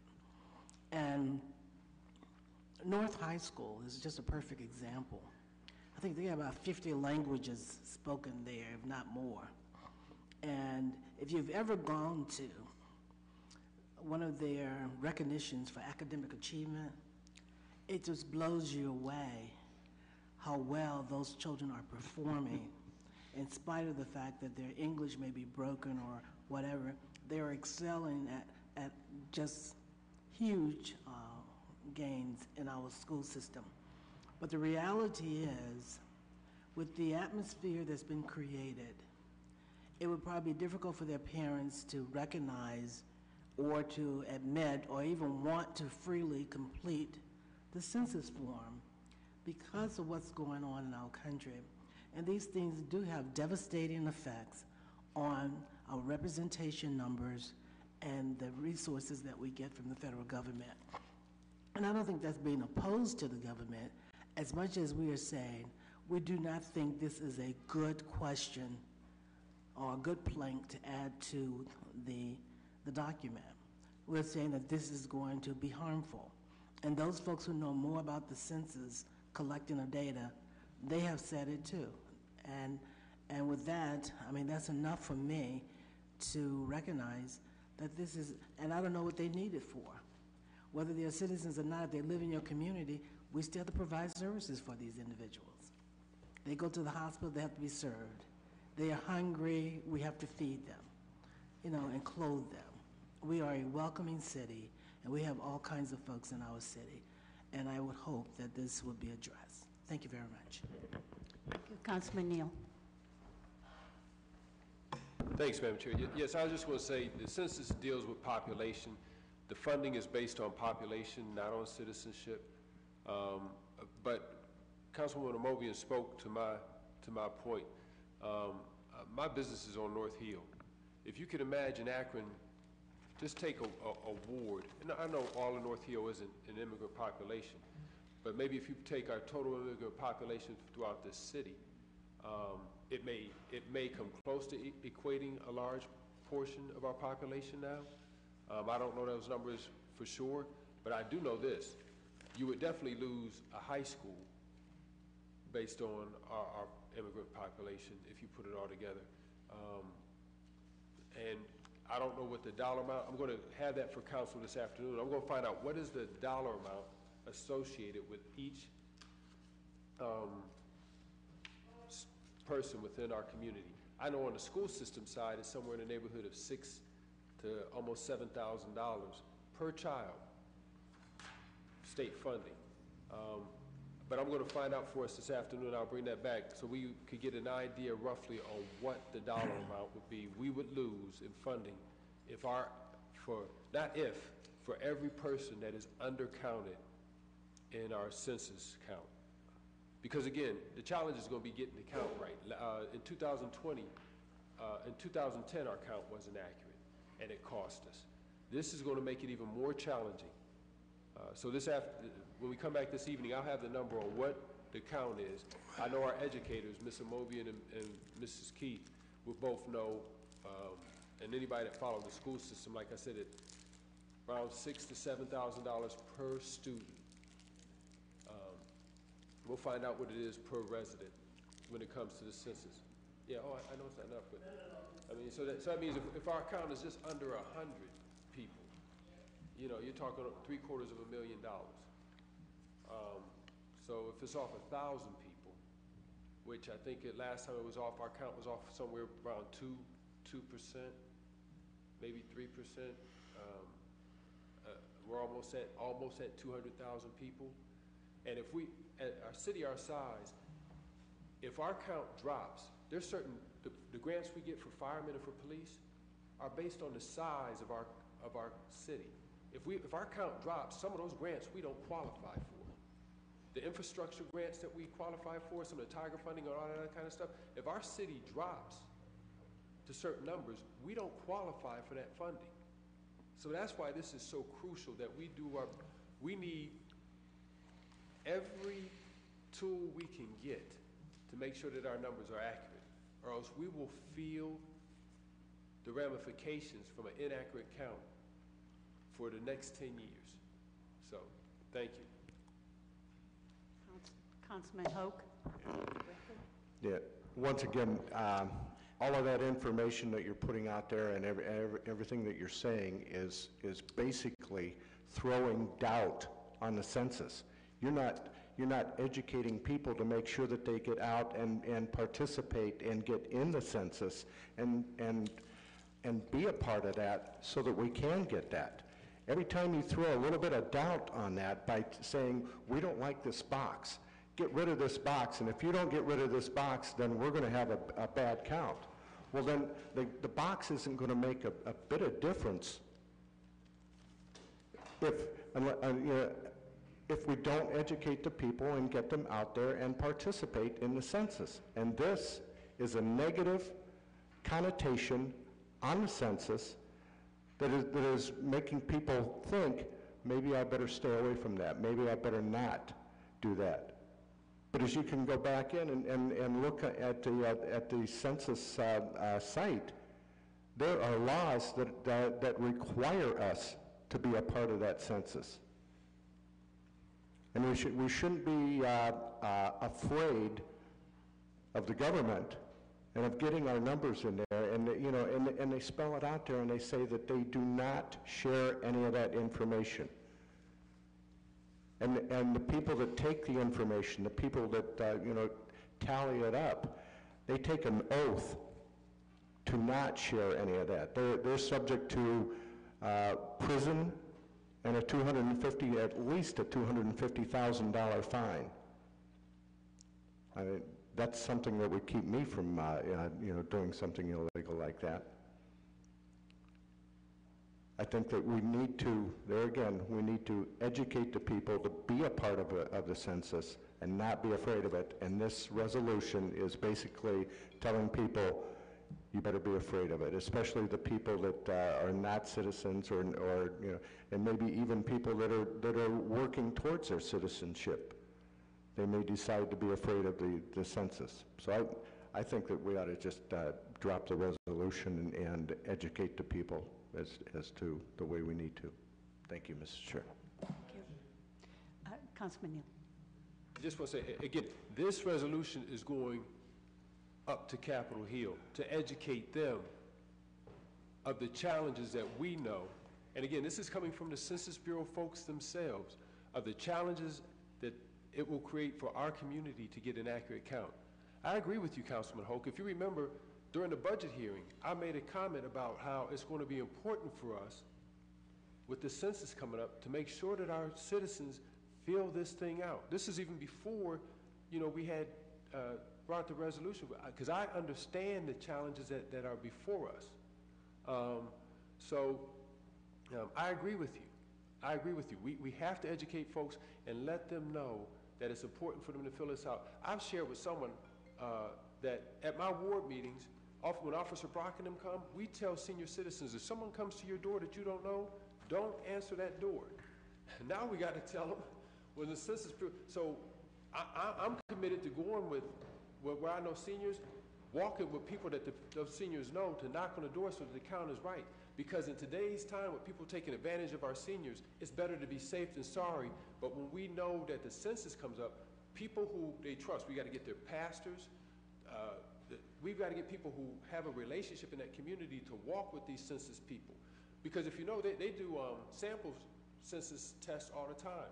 And I've gotten calls from members from my community that said the census people have come, and when they come, they're aggressive, trying to get that information, and they won't answer it.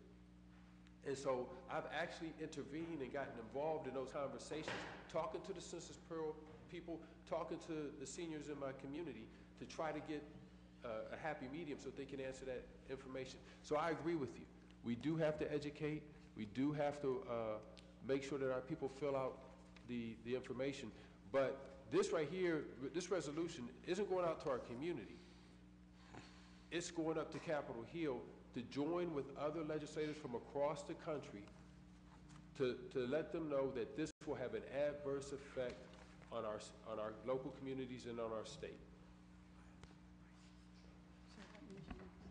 Okay. If there's nothing else to come before us? Okay, there's been a motion to refer. Is there a second? Second. All in favor?